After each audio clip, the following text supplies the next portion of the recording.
Hello, everyone. Welcome to another episode of the Day Zero podcast. I'm Spectre. With me is Z. We're on a milestone of an episode here, number 50.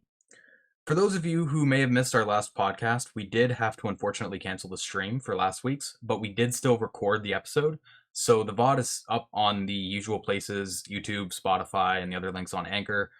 We just didn't stream it, unfortunately. So if you missed that, you can check those out there.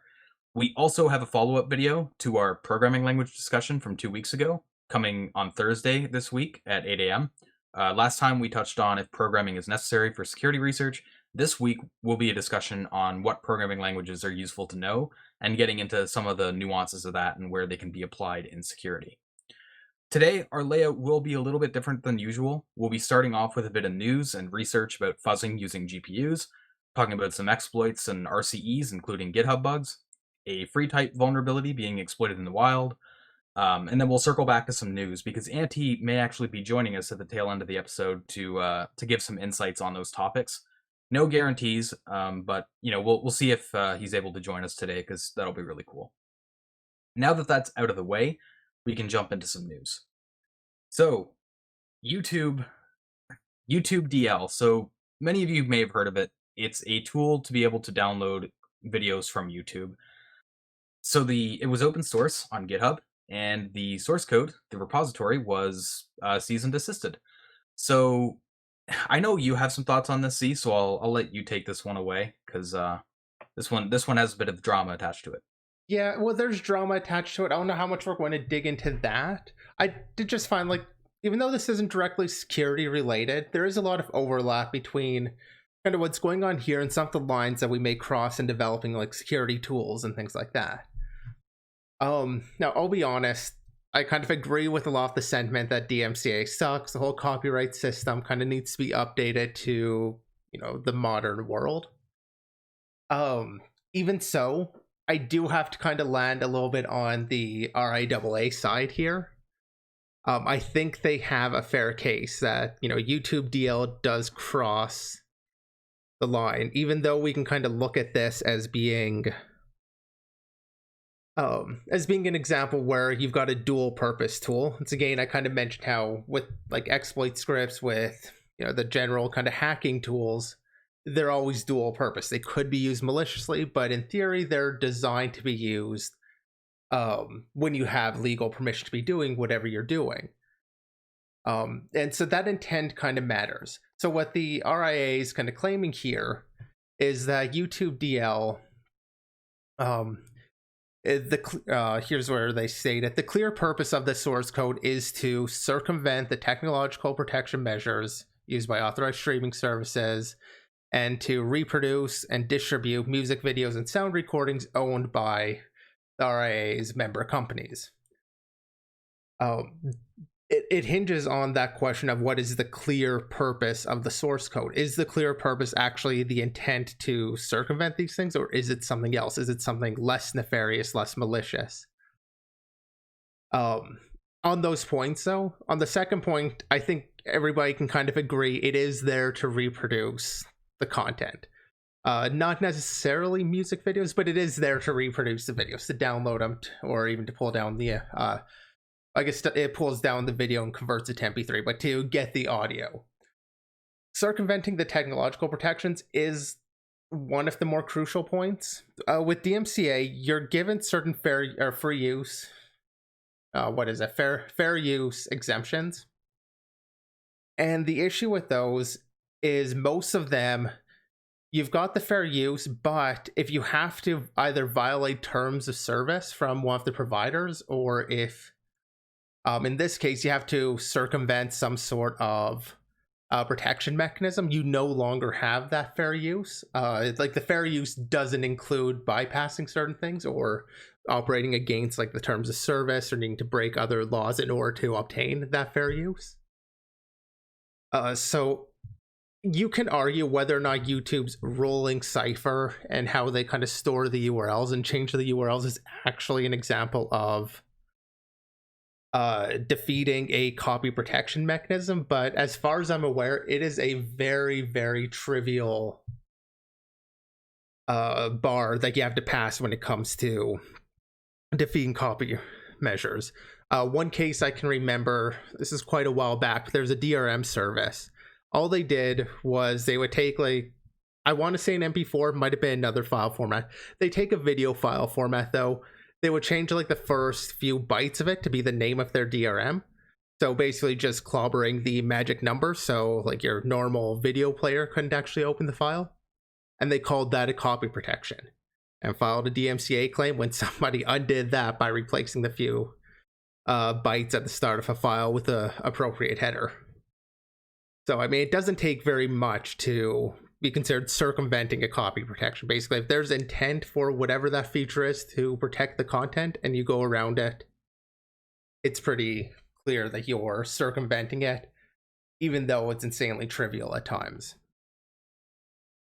It's unfortunate because there are people that definitely have legitimate use cases that aren't circumventing copy protection.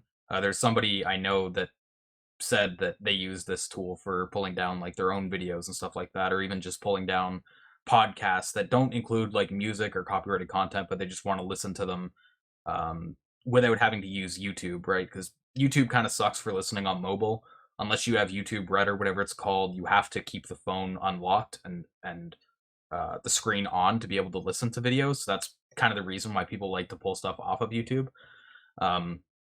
But this is exactly VLC why uses it too. Yeah. But sorry, go ahead. But this is exactly why you try to keep your repos as white room as possible to prevent anything that can be used against you when you're doing projects where it's in a company's best interest to try to take down your stuff. It's the reason why I'm extremely careful with the PS4 toolchain repo, for example. Some people have wanted to add definitions and stuff from things that seem suspiciously copied and pasted, and I won't allow it because I don't want to open up that opportunity for Sony to come in and be like, this repo's using pirated material, take it down. That being said, you kind of touched on it earlier. Unfortunately, with the horrible US legal system, your stuff can get DMCA'd for any reason, even if it wouldn't hold up, and companies have to abide by it. I saw some people on Twitter and whatnot attacking GitHub and Microsoft for complying with the DMCAs, and that's not really fair. Companies have to comply with those DMCAs. So it's just, well, they don't have to comply, but you're basically going to. I mean, when you don't comply, you do take on liability for it. So you run the risk. To be confident that it is not, and that in this case the RIA would not win the legal case. At least, I mean, we should clarify, neither of us are lawyers. So definitely not like a lawyer might come in and counteract some things we're saying, but in the best of our understanding, at least. Yeah, that's important to note. Something I wanted to add on was, as much as the source code was DMCA'd, there was a tweet that meant, now I was going to bring it up on stream, but since it contains a link to technically the source code that has been DMCA'd, I probably won't bring it up on stream just to, cover us. But it seems there's a security bug with GitHub where you can attach commits to repos even if you don't control them, and somebody decided to use that to troll the RIAA to attach the YouTube DL source code to the DMCA repository. So yeah, I thought that was kind of a funny troll. Yeah, it's funny. It comes from doing the PR on it. Basically, it's still the branch still gets added, so that's how they're able to have like the blob that was part of the PR branch. Yeah, okay. I meant to look into it a bit more, but I never got around to it. But yeah, there's a post on Hacker News where I believe the guy who did it actually details how that worked. It might have been somebody else, but I believe it was him. That said, I do want to jump back, just kind of talking about some of the issues here. One that I only kind of touched on is that dual purpose thing. And where YouTube DL, I think, really made the mistake, because so far everything I said, really only YouTube could come after them for that. YouTube can come after them for bypassing those copy protection mentions, not the RIAA. The RIAA needs to kind of have their own damages, and that's where I think YouTube DL kind of ended up crossing the line, because in their kind of test code, the code that tests just a lot of the edge cases, so areas that have particular protections that aren't just on most video files, different embedding restrictions, different ways of doing the URL. They have a huge list of test cases that when you execute just their test, that when you execute the test suite, it'll download the first block or like 10 kilobytes of all of these files just to make sure it can get around those protections to ensure like it's able to download properly. It makes sense, it's testing its own features, but that also ends up establishing, because they use these copyright videos in those test suite, and that's where the videos that they actually call out in here, the like Justin Timberlake and Taylor Swift and Icona Pop videos, those are all test case videos that they use. So like the YouTube deal test suite specifically shows its own intent to download these copyrighted videos. And that's where showing that intent to commit copyright file or to violate copyright is where YouTube DL kind of cross line. It's where RIA is able to establish their case because they're specifically RIA's property that they are distributing code to get around the protective measures to download. So when it comes to our security tools, it's kind of a similar thing where, say you develop a command and control piece of software or remote access tool. Like you could use that legitimately, just like you can use YouTube DL legitimately. But when you show the intent, the software has a more malicious nature. So you can advertise a remote access tool for spying on your ex, or you can advertise as like parental controls or something. Only one of those is really going to cause much of a legal issue. It's kind of a similar case here, but now since YouTube DL has done that and has used that copyright code, or sorry, the copyrighted downloads, it kind of spoils the entire tool because the entire tool has stated its intent is to do this. So just removing those test cases, I don't think will legally be enough to get YouTube DL back up. Yeah, and that's something that people might not consider when they're doing, GitHub, like open source GitHub projects. Even if you delete files that you think could be used legally against you, you would have to make sure you delete it in previous commits as well. Because if, the company is thorough enough that wants to take you down and goes commit surfing, they could find those older files even if you delete them after the fact.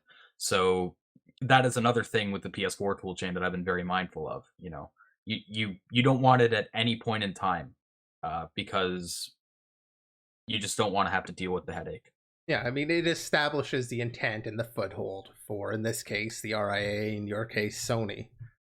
Yeah. That's basically all I have to say on that.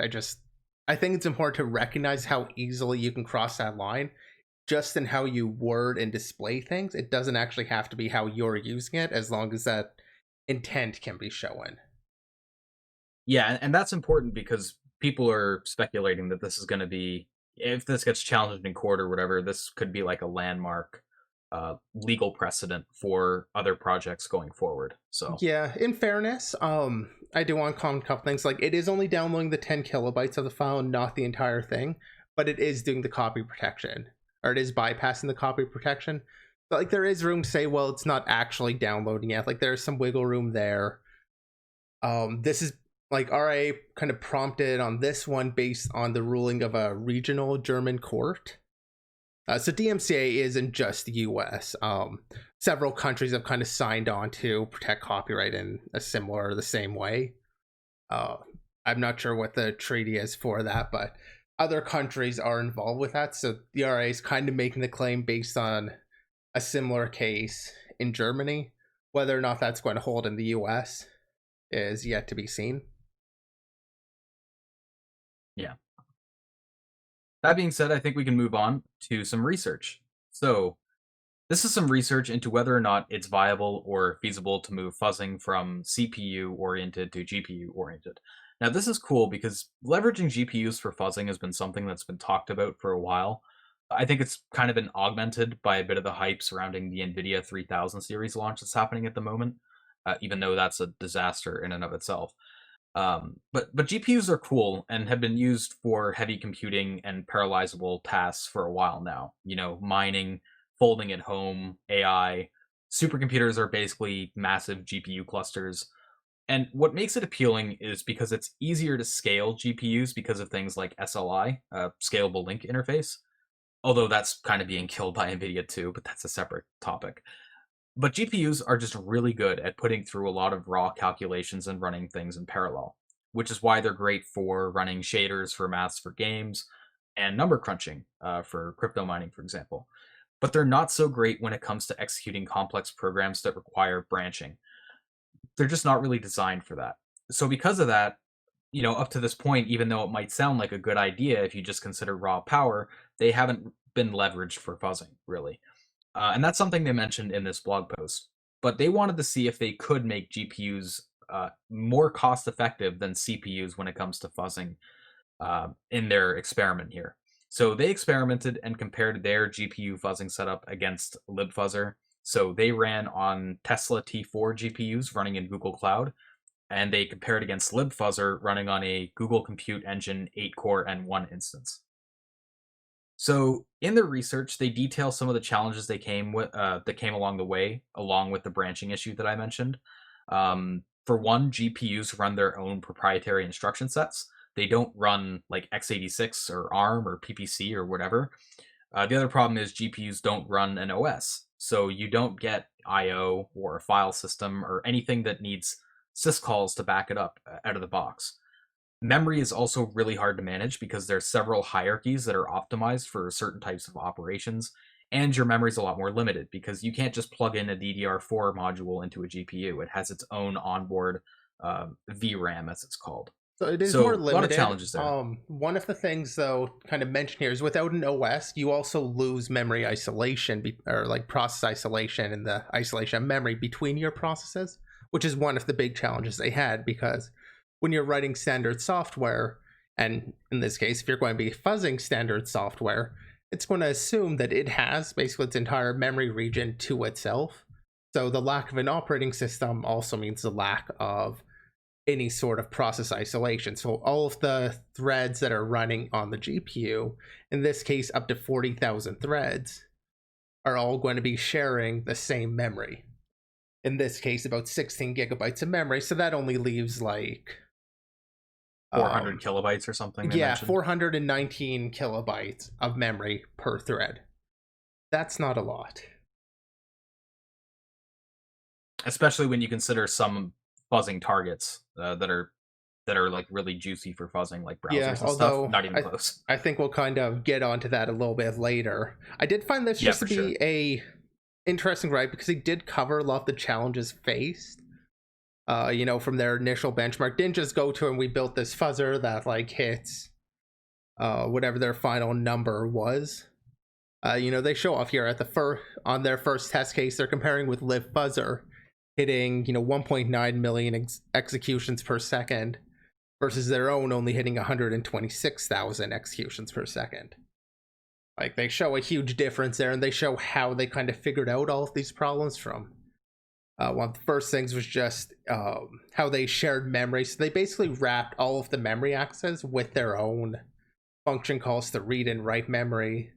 And they had to optimize that a little bit in terms of dealing with how all the threads are executing. So like you've got warps of 32 threads executing at a time. So they made sure like those would all read kind of from the same block of memory to limit how many requests were coming in. They give a lot of those details, so it is worth a read. I will also add a link to the description. Gamozo Labs also did kind of a response to this.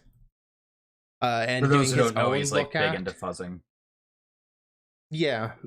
So he did his own kind of look at this same thing, implemented some of his own things, just looked over it, got his own stats, all of that. So it's worth reading in conjunction with this post, but just a lot of good information kind of digging into how it works and all the problems that they faced. Ultimately, they did get up to 8.4 million executions per second, or what that translates to is 23.9 executions per second per dollar. compared with libfuzzer at 5.2 per second per dollar. So there's a few things in here that I think are cool, even if you take them out in like isolation, like take it out of just the fuzzing using the GPU setup they have. One of them was the tool Remel, I think is how you say it. And what this basically does is it lifts binaries to LLVM IR, and then they use that to translate the binary to PTX assembly used by the GPU. I thought, just in general, that was a really cool portion that they mentioned, how they tackled that assembly uh, language barrier, I guess. Yeah, that's been like Remel or Remel has been around for at least a few years now. I believe they added in support. Like this project was kind of the motivator behind adding in support for, I want to say AR64 with Remel, but I'm not exactly sure about that. But yeah, it lifts it to LLVMIR, and that's basically how they did their translation, how they basically got normal code out to the GPU, which feels really like a bit of a hack to me. Like, I don't know how much I would trust that in terms of doing like your proper fuzzing when you have any sort of larger binary. Yeah, so there's that and the memory model stuff. So this is another thing I was going to shout out just as something cool. It provides some interesting insights into how the memory hierarchy works in GPUs. And it's really strange to people who aren't familiar with GPUs. Like, it was strange to me. But I think that might be interesting to some people out there.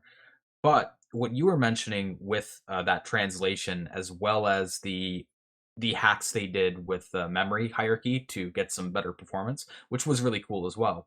But that does add some pretty significant noise to the fuzzing, right? You're fuzzing on an architecture that's not typically used, or it's not going to be used in like real world scenarios. And you're fuzzing using a memory model that is not going to be used either because you're using a GPU memory model. So when you're talking about finding like memory corruption issues and stuff like that, that is going to play a part. Maybe some bugs aren't discovered because for whatever reason the memory corruption, it just isn't detectable when it's running with the GPU memory model in mind. Or maybe it's more prevalent. Like there's certain things that I could see being an issue when you get into the bugs themselves and how different the setup is between fuzzing on GPU compared to CPU. Yeah, and as you were, or as we were talking about a little bit earlier, at 40,000 threads and 16 gigabytes in the case of the Tesla T4, that is only like 419 kilobytes per thread. Like, that is not, like, there are a lot of applications that just are not going to fit inside that. Like, any sort of complex memory structure, even if it fits within that, like, I think just the wrapping of it kind of makes any sort of complex structure a little bit difficult to actually fuzz with. As you're saying, the layout's going to be different. I think Gamozo Labs even mentions, like, in some cases, you might have input that's larger than the memory space that you get per thread. Now, you can get around that, of course, by having a larger space and then not taking full advantage of the 40,000 threads that you can possibly run. So with that in mind, one place that I do think there's potential for this is we talked about it way back when we talked about the hot fuzz paper and the idea of micro fuzzing. I feel like that might be somewhere where you can get away with some of the GPU fuzzing if you were to target specific functions to fuzz. Not necessarily in the same sense as hot fuzz, where I was looking for those algorithmic issues where you can cause like denial of service, but just pulling out a single function or a small set of functions that you're going to continually fuzz. I feel like that is one place where this might be to work, where you can just take small chunks of this code and toss them into the GPU, converting it over. The structure isn't quite going mercs. You're really not going to find a lot like the use after freeze and things that really rely on a lot of the memory resource. And because of the fact they're wrapping the memory access, they do actually have the possibility to to add in some checks to determine certain types of overflows. Like, hey, this thing only actually allocated X bytes. It's trying to read, X times 3 bytes or something, or it's trying to read like they can kind of add in some of those extra checks. Obviously, performance is going to go down if you do that, but they can do it. Could be So some no, interesting instrumentation opportunities, yeah. yes. Well, they do talk about intercepting bad memory access just so they don't crash the entire GPU when one thread goes off. But I don't know. I feel like using the micro fuzzing idea might be applicable here. That said, when you're pulling out just a few functions, you can also do manual assessment on them, which then do you need to do all the same fuzzing. Fuzzing is useful when you've got a large project. But it was just something that I was thinking of where you're constrained on the size. What can you do with that? And perhaps pulling it out might be a fair option. So I really like this research, and there were some insights in here, like I talked about earlier, that I think are useful. That being said, I do have some issues as well. Something they don't seem to mention until the end is the fact that their GPU fuzzer with these benchmarks, with the 5 or 8.4 million executions per second compared to the 1.9 million, I believe their GPU fuzzer is just generating test cases and they're just measuring the throughput, whereas libfuzzer is generating test cases and mutating them. Mutation is expensive, so of course the raw throughput of generated test cases without mutation is going to be higher. And that's not just because you're running it on a GPU, that's because what you're running is just easier and faster to run in general. So I do feel like it's a bit unfair to make that comparison there. Um, my other issue is you can't really use this to fuzz anything that uses non-simple I/O, like reading and writing to disk, unless you implemented like a mini OS or something that's running on the GPU. And when you're getting into that territory, I feel like you're really getting into questionable ground in terms of performance and how much you're actually gaining leveraging the GPU in the first place. Because, like you were saying, especially with the memory, you're going to be limiting your GPU utilization a ton by doing that wrapping. The more syscalls and stuff that you have to emulate, the less you can leverage the GPU for doing the actual fuzzing. So, to their credit, they do mention this, but not until the very end. And I saw some people linking this who didn't seem to have read that last part, thinking that GPU fuzzing is something that's going to suddenly take off today or something, and we've entered a new era of fuzzing. This is just initial like academic research. There's definitely things of value here, but I think the article does try to upsell it a little bit too much. I feel like some of their concerns about having to wrap the I/O should have been higher up in the article. Maybe that's just me though. But this is like far from ready for usage in real world like complex real world applications. Yeah, though you might be able to get use from some toy application, just smaller. Like they do mention specifically embedded was one of their targets with this. You're going to have smaller applications in that case already. So I mean, there's definitely some fair use cases for it. They obviously had something that spawned it and spawned them working on it. There is some progress. It is something. It just will take further research before it's either determined to be a good route to go or not really. Um, it's, as you said, it's the first step. I think the more promising path with leveraging GPUs for fuzzing is the AI angle. For like test case selection and stuff like that. I could see leveraging machine learning on the GPU side would probably be a more feasible route to go than this. That way you can leverage both the CPU, the higher memory capacity and easier memory model, and you can also use the GPU as well. So you're kind of getting everything you can out of all of your components.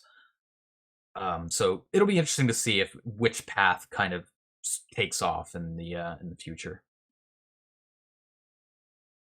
So we'll jump into some exploits. So our first exploit is Samsung S20. This is from F-Secure Labs. They were originally going to use this vulnerability in Pwn2Own Tokyo, but it ended up getting patched in September, so obviously that ship has sailed. So in light of that, they decided to publish the issue. It's an issue in S20's Galaxy Store, specifically through WebView. WebView, they state, is used for some of the core functionality, such as installing and launching applications.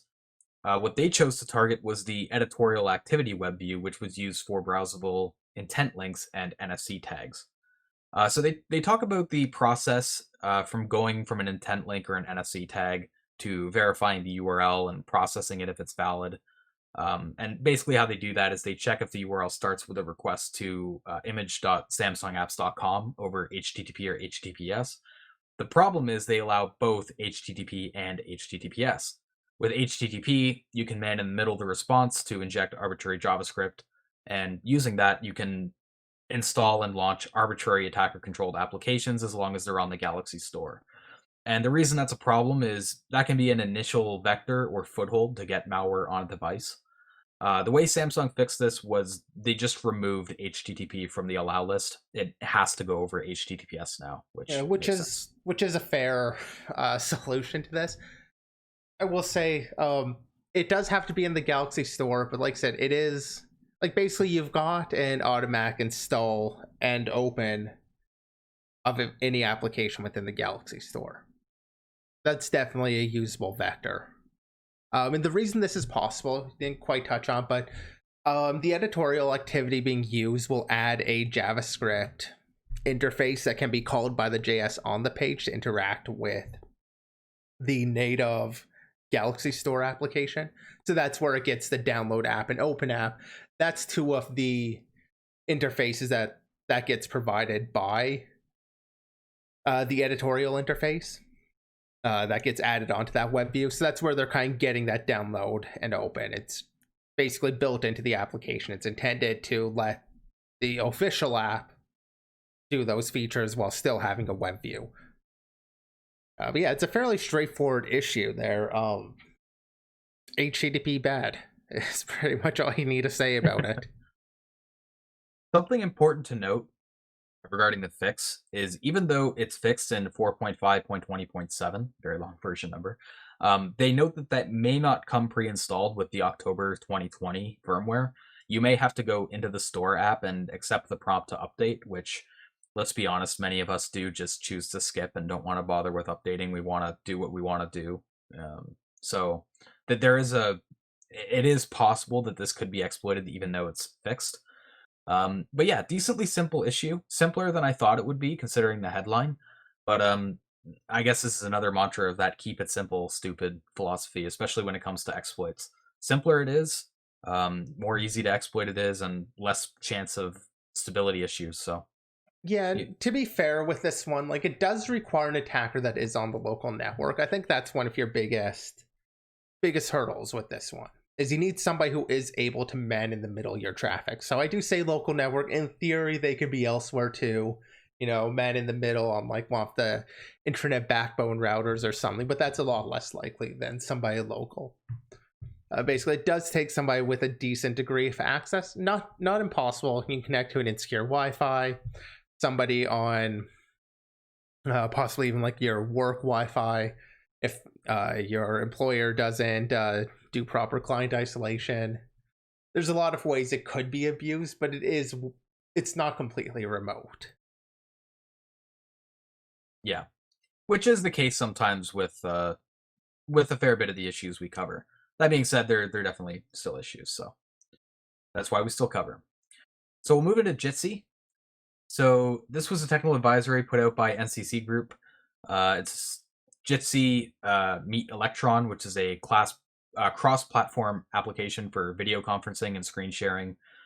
As you can guess by the name, it uses Electron to facilitate that. What's notable about Jitsi 2 is the fact that it's fully open source. The server and client are both open source. So RCE, Electron, and the fact that anyone can run a server, you can kind of see where this is going. A malicious server can run JavaScript in a client's Electron renderer. So Z, I don't know if you have the code up. I don't know if we want to leave the code up for a second. Yeah, it's up. It's up? Okay. So, yeah, we'll put the code on screen for anyone who's watching wants to take a look to see if they can quickly spot the issue before we spoil it, I guess. But as a bit of a hint, it's an issue we've talked about very recently, as recently as last week with Discord. Very, very similar issue here. So we'll go ahead and spoil it now. So if you want longer to look at the code, you can pause the video if you're watching the video. If you're on the stream, if you're listening, I'm sorry. Yeah, if you're listening, you're just screwed. The issue here is because they don't set the browser window options properly, node integration is not specified to be false.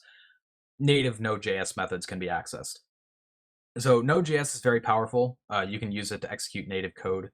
Like I said earlier, this issue is very similar to the Discord issue we covered last week. There's a lot of overlap with that topic regarding how this works. Now, I did look at the fixed code as well, and what was interesting was they set the node integration to false, but they didn't set context isolation, which was the root of the issue that we covered last week with Discord. So that Discord attack may be able to transfer over here to hit this in a similar way. But that being said, the issue itself with node integration was fixed in version 2.0. The impact is also limited because, kind of similar to the last one, there's a barrier there. You need the victim to connect to a rogue server, which is a pretty big requirement on the victim's part. Looking at this timeline, does kind of come to a similar case where don't connect to suspicious places. If somebody randomly gives you a Jitsi server, maybe, use a little bit of your brain to decide whether or not they're worth trusting to connect to. And that just goes for everything, don't visit random websites people are linking to unless you trust the person. Don't connect to random RCEs, all of that. In theory, like, all of those are just further attack surfaces. Now, of course, there are places you're going to want to connect to. You can't just live, well, you could live just completely disconnected. Most of us aren't going to go that route, but it is one of those cases where if you're using your head a bit, unless, somebody's social engineering, like you actually fall for a social engineer, or, somebody betrays your trust, something like that, the issue isn't huge as long as you're aware. Of course, there are a ton of people that just aren't really aware, aren't really thinking of security, so it's not like it's an impractical attack. Take like a bunch of students or something, some high school students, friend links a friend to compromise them or something. Like, that's totally fair, could happen. There's a lot of people that just aren't thinking about security, but if you are, it is just that simple, trust the links you follow. As said from chat by XCHLE, random websites are the best. You never know what you get. There you go. Just browse the internet as surprise boxes. Just go to every link you visit. Mandatory /s. Respond Marcus 7. They can't do much to you by just clicking a website, though. Browser exploits.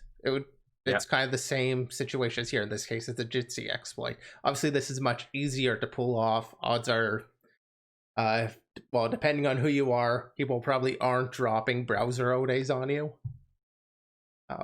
At least for most people, whereas this is at least a lot easier to kind of find and pull off. The other less sophisticated and more skitty attack that you're left vulnerable to by just visiting random websites is silly things like IP grabbers. That's something that used to plague chats. I don't know if it still does, but yeah, definitely a potential concern. Drive-bys, you're probably not going to get hit by a drive-by, in all honesty, but there is the potential for that. So you might as well just cover yourself by not visiting links you don't trust. And I mean, the IP grabbing, like, every website gets your IP. I don't even think that's a real concern. Yeah. So looking at the timeline, the issue was reported on April 3rd. It was fixed on April 8th, but they wanted to wait for the update to propagate before allowing any details to be published around that. So that's why it was only published last week. It will be cool to see if someone tries the Discord type attack by hitting the context isolation. Could be another CVE. There we go, living up to the day zero tagline. Dropping 0 days. Could be something that somebody out there could look into. So, two-factor authentication disabled with wrong password. So this was reported on HackerOne. This report has almost nothing to go off of because it's a limited disclosure, but it's a 2FA auth disable in WaveCell, which seems to provide APIs for SMS chat applications. From the summary, it seems like if an attacker can get a session hijack or something, they can change the password without even using the right password in the first place due to a logic flaw. My thought was perhaps even something like a CSRF could be used here. It doesn't give us a lot of information, as you said. my thought was perhaps you could hit this using a CSRF with the wrong password, disable somebody's 2FA just by having them like visit your page and get that request fired off. Not sure if that would be possible. Like I said, they don't really give us enough information, but it's one of those cases where it seems like the developers have to remember to implement the security everywhere that it's necessary rather than having a centralized security mechanism. If you have something centralized, there's a fair chance that things like this just don't happen because everything passed through the same route. So you can just do the check in one place rather than having developers need to remember it, which seems like a likely situation here where somebody just forgot to add the validation in one place. Yeah, so obviously not a lot of details. Does seem like a pretty damn silly bug. I feel like ensuring your password verification on something as significant as a 2FA disable is something very basic to get right. But I guess that's for sure. There's a bit of a PSA there, I guess. Check your logic even if you think it works. You may think it works and it's obvious. Obviously, it'll check the password here.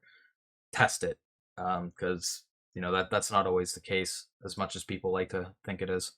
Yeah, well, I guess that also is a case of, do you just test the correct case where you enter the right password? Okay, it works, so it's all good. Versus testing the wrong password, which obviously was missed here. Yeah. So, we're revisiting an old friend, HTTP request smuggling in Node.js. So yeah, this is due to how Node.js handles carriage returns and HTTP headers. Sorry, Z, I'll let you continue there. Yeah, I was just going to say, this one's kind of interesting because it's definitely an unexpected conversion that gets performed. Apparently in Node, when it's before parsing everything, during the processing, it'll take the carriage return character if it's in a header and replace it with a hyphen. That just seems like a weird thing to do, but it creates a situation, as in this report, if you were to send a header that's something like content carriage return length as the header, any sort of front proxy is not going to see that as a content length header. It's just a header of content and then a separate length header. But when Node sees it, because it does this extra processing, replacing that carriage return, it sees it as a content length header. So that creates the possibility for a desync attack, which we have talked about a ton this past year. I just thought it was really interesting because I don't see why Node is doing that processing. Like, especially to make it a dash or a hyphen rather than something else. But I don't get why it was doing this in the first place. And it does seem like the Node dev did indicate that they don't know why. To the best of my knowledge, Node.js does not convert CR to hyphens and would treat this header as, content R length. Carriage return length. That's what the Node dev comes. It's like, but if you go ahead and run the sample code, it definitely does it. And it is an issue, and they agree to that. It just seems like a really weird thing to have been done.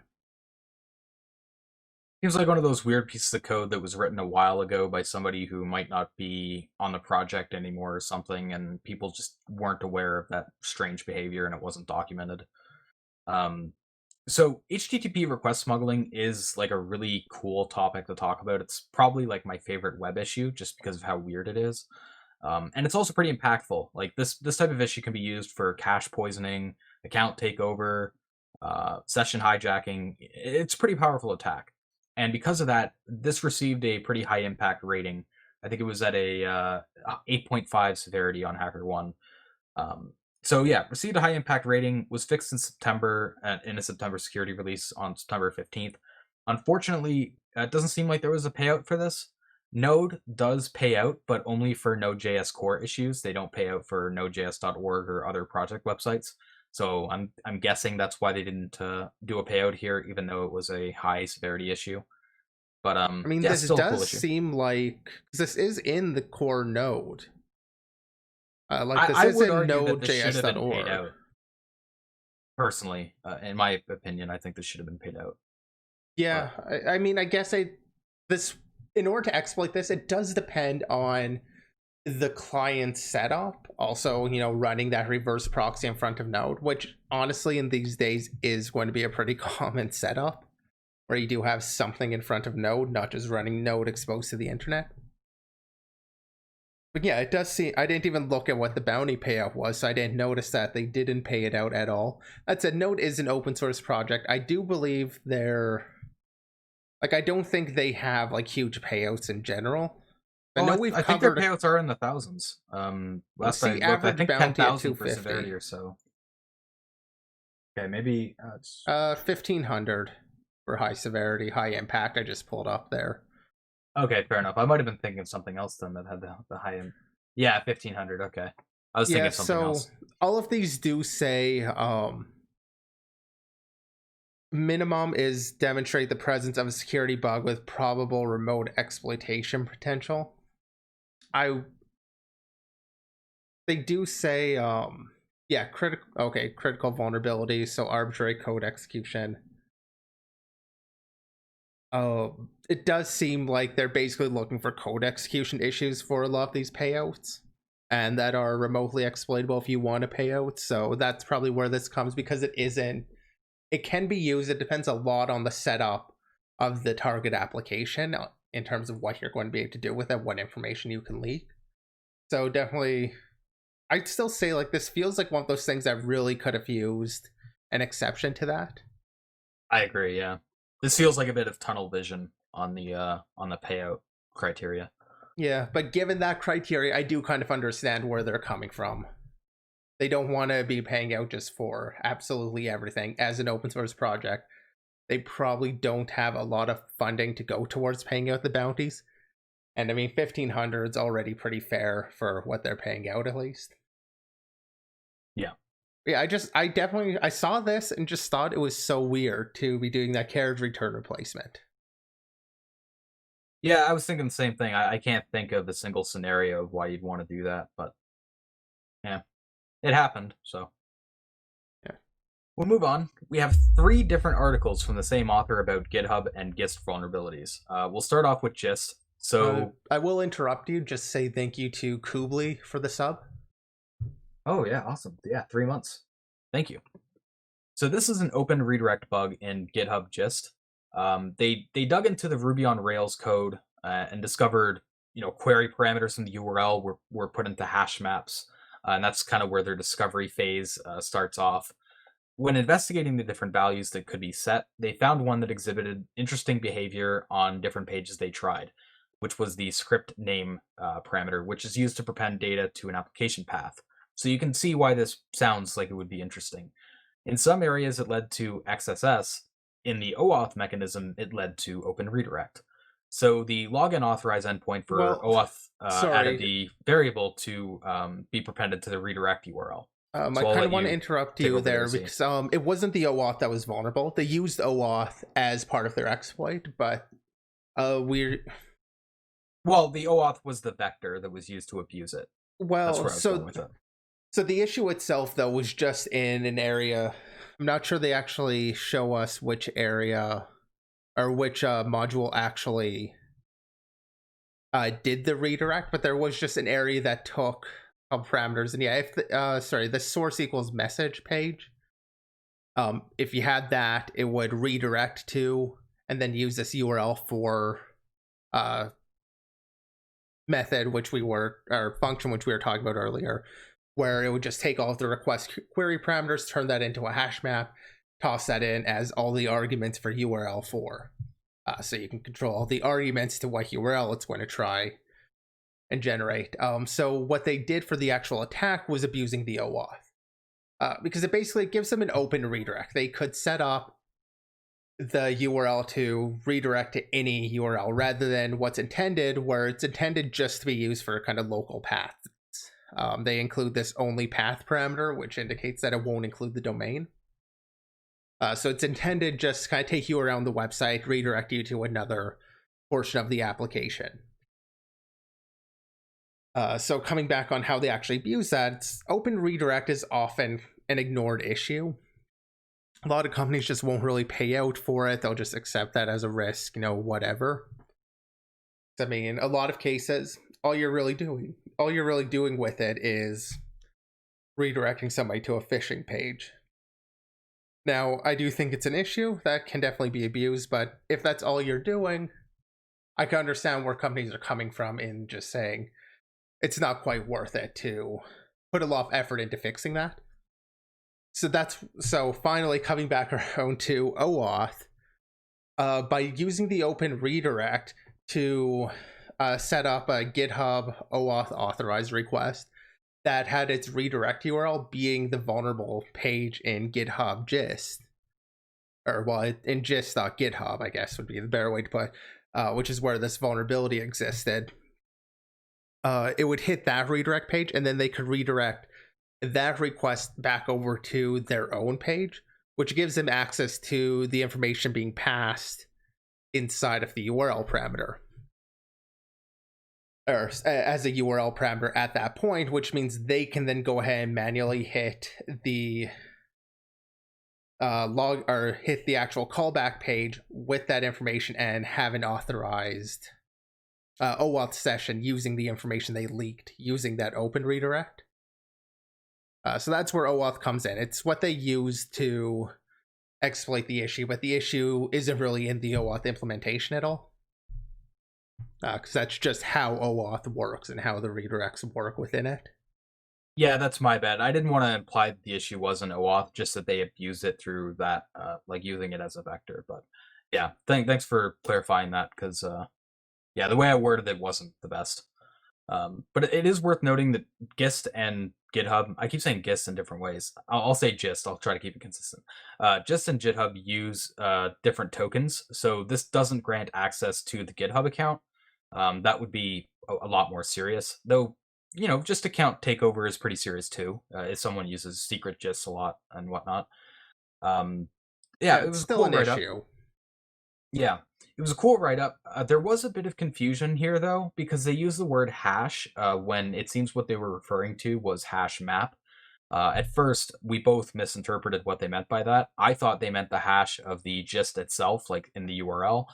Z thought they meant the URL fragments, but then you figured out that it was meant for hash maps, which makes a lot more sense when you put that puzzle piece together. Yeah, the description up here is just simply, I did come across a few places where they were calling URL4 with a user controllable hash. Which, once you read the actual details of the issue, you can see this URL4 request kind of generates a hash map based on the request.query parameters. So it makes sense as soon as you remember that, it's called a hash map versus like dictionary or other things. But yeah, my initial thought was like the fragment part of the URL was in play here, but then go get to the end of the issue. It's like, well, where did the fragment come into this? And yeah, a little bit of confusion there that I think if they just would have said, hash map, it would have, been immediately clear versus hash, which just can be interpreted in so many different ways. But the write-up itself is kind of clear about what's happening. It's just that intro that was a little bit misleading. So they ended up netting a $10,000 bounty from GitHub for this issue. So that's a pretty high-paying issue, but they ended up getting paid even more for some of the follow-up issues. So we'll move into GitHub RCE. So unlike the last one, this issue is in GitHub. It's not in Gist. This vector was found through branch names. So in the git subcommands, you can specify options, one of them being the branch you want to operate on. Options are specified by using dashes. Usually, user-controlled data is put behind double dashes in quotes so that they can't be parsed as part of the command. Or they can't break out of it, I should say. The problem here is there's an area where the branch name is used without using that double dash. It just gets directly injected into the command. This was through the diff tree subcommand, which was used for performing a revert on a branch. So by specifying a branch name that had dashes in it to specify an option using something like double dash output, you could write the output of that diff to an arbitrary file. So since the content is fairly controllable, since you would have control over the repository if you could create that branch, you can overwrite scripts like setup scripts to run arbitrary code. Now, in the headline, they have almost appended at the end. Where that almost comes in is you do need a CSRF token to be able to perform this attack. but it is still a serious issue, and GitHub agreed. They ended up paying out $20,000 for this issue. Yeah, I So think you kind of underplay the CSRF issue here a little bit. You need a CSRF token, and in particular, they could not generate a CSRF token that could be used for this attack, so they weren't able to get RCE using it. And that just comes down to how GitHub's actually doing. How GitHub's actually going forward with generating these CSRF tokens. Basically, the entire form is validated. I'm not sure if they're doing like an HMAC based on it or what, but they're validating the entire form and generating a token based on the entire form that you're submitting. And they do further checks than what this page actually does. So it doesn't allow you to use the like double dashes in the form and create a CSRF token for it. It requires that they be the SHA hashes of the commits in order for it to generate a token for it. So it does completely block. It's not like you can just find the token somewhere. They actually go down the rabbit hole of trying to find a token they could use. But GitHub agrees, like it is an issue in the code. They just got lucky by the fact that the CSRF token prevents it. Like the issues there's just that one mitigation. That's just a story for why you need to have multiple layers of defense in place, not just one. it does really surprise me they paid out as much as they did, considering that stipulation. I think GitHub deserves some props for that. I think that was really cool on them to Yeah, pay out 20,000 still. I think it's fair because like the issue is there in the code. They just like GitHub even mentions they got lucky with the CSRF adding that extra protection. Just another example of how defense in depth, can really cover you, even if you do have issues still. So our final GitHub issue is in Pages, and it's an RCE as well. So the author was prompted by looking in the security fixes for GitHub Enterprise due to the previous issues they'd already reported. And they noticed a fix for an issue in the Kramdown gem for Ruby for markdown rendering. So it allows templates to be passed via the template option through file path or the string used as template contents, which means you could abuse it to read arbitrary files you shouldn't be able to, like etc password, or run arbitrary Ruby code. And this prompted them to think, okay, well, what other options can be abused through those configuration files? So looking at Kramdown version 1.17, which was apparently the version GitHub Pages was using, they found another option. This one was undocumented, called input, that could be used to specify that you could specify in the Jekyll YAML config. So this allowed you to select the parser to parse the source code. And it does this by attempting to require in the module for that using snake case of the input name you provide. So there's a directory traversal there because you can require in any file outside of the path, and it doesn't restrict using dots and slashes. It just requires alphanumeric, and it allows the dots and slashes. So if you can create a file that contains malicious Ruby code, you can use this directory traversal to get that code ran. The tricky part there is getting that file created locally to require it in on the GitHub pages. They found that when GitHub tried to build the Jekyll site, it would use a temporary directory to do that. So that's what they ended up tunneling in on to try to abuse this issue. There is a challenge with that because it is a bit racy. That temporary directory does get wiped after it finishes processing.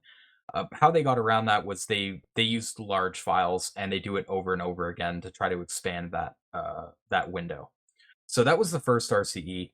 There was a second one that was due to a different option in the syntax highlighter component. And this one, you could pass a formatter class for the syntax highlighter. And while they have a validator that allows only alphanumeric characters, they use constget, which can be used to get any constant or class defined. It's not just limited to the constants and classes specific to formatting.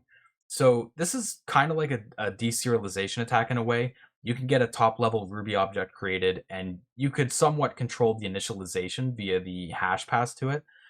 After some brute forcing and iteration, they found the Husko class. It's a little bit weird. I don't know how you're supposed to pronounce that.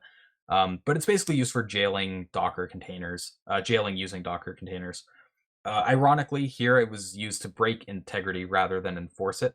They could essentially require an inmate object or file using an option passed to it, which again had a similar issue to the first issue. It was a directory traversal.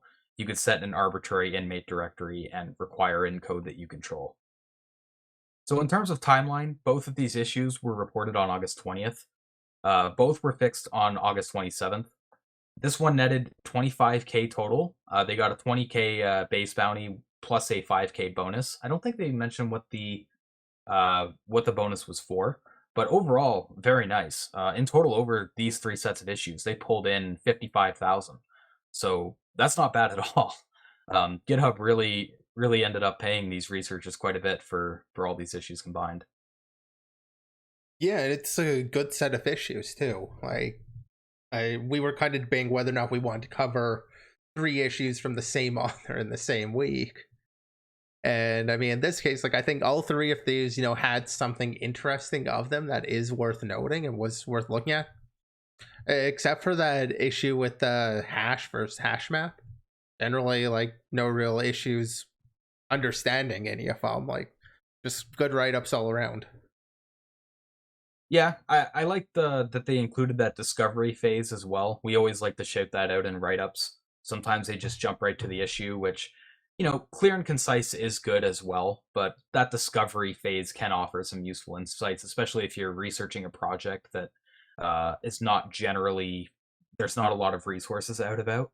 I haven't really seen much around GitHub or GitHub infrastructure, so that was cool to get those insights from the discovery phases. I think a lot of what we've covered in the past so far has, when it's Git Relay, has been GitLab. I know we've covered a few GitLab issues in the past.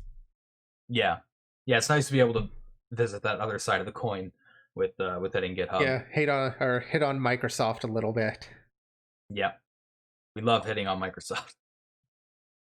So we have more privilege escalations in enterprise level VPNs. Citrix gateway plugin. So the gateway here tries to execute a PowerShell script every 5 minutes. So in order to do that, it obviously has to invoke PowerShell to do that, and it invokes PowerShell as system. Problem is here, and this is something we've covered before, they don't use the full path to do that. They just issue PowerShell.exe. Yeah, it feels like it's been a little while since we've covered this issue, but yeah, we've covered this sort of thing quite a few times, especially once we get to the RPC stuff. Yeah.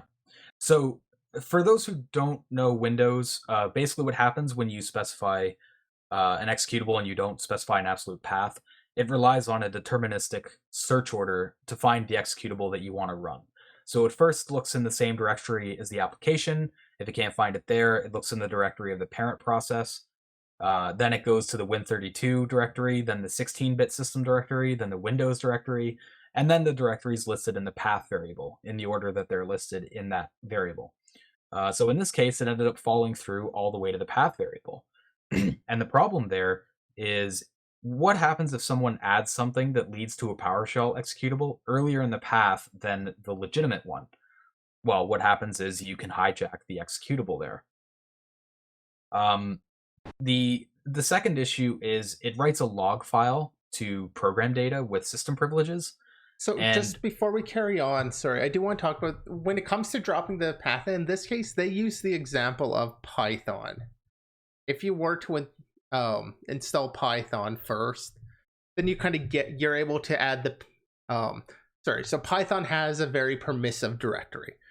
It'll usually install like by default like C, and then like Python 2.7 or 2.8 or whatever, and 3.8, like whatever you've got, whatever Python you've got, it'll just install in C, and it'll be a very permissive directory where you can just go ahead and drop in any binary. That's the example I use, and that does,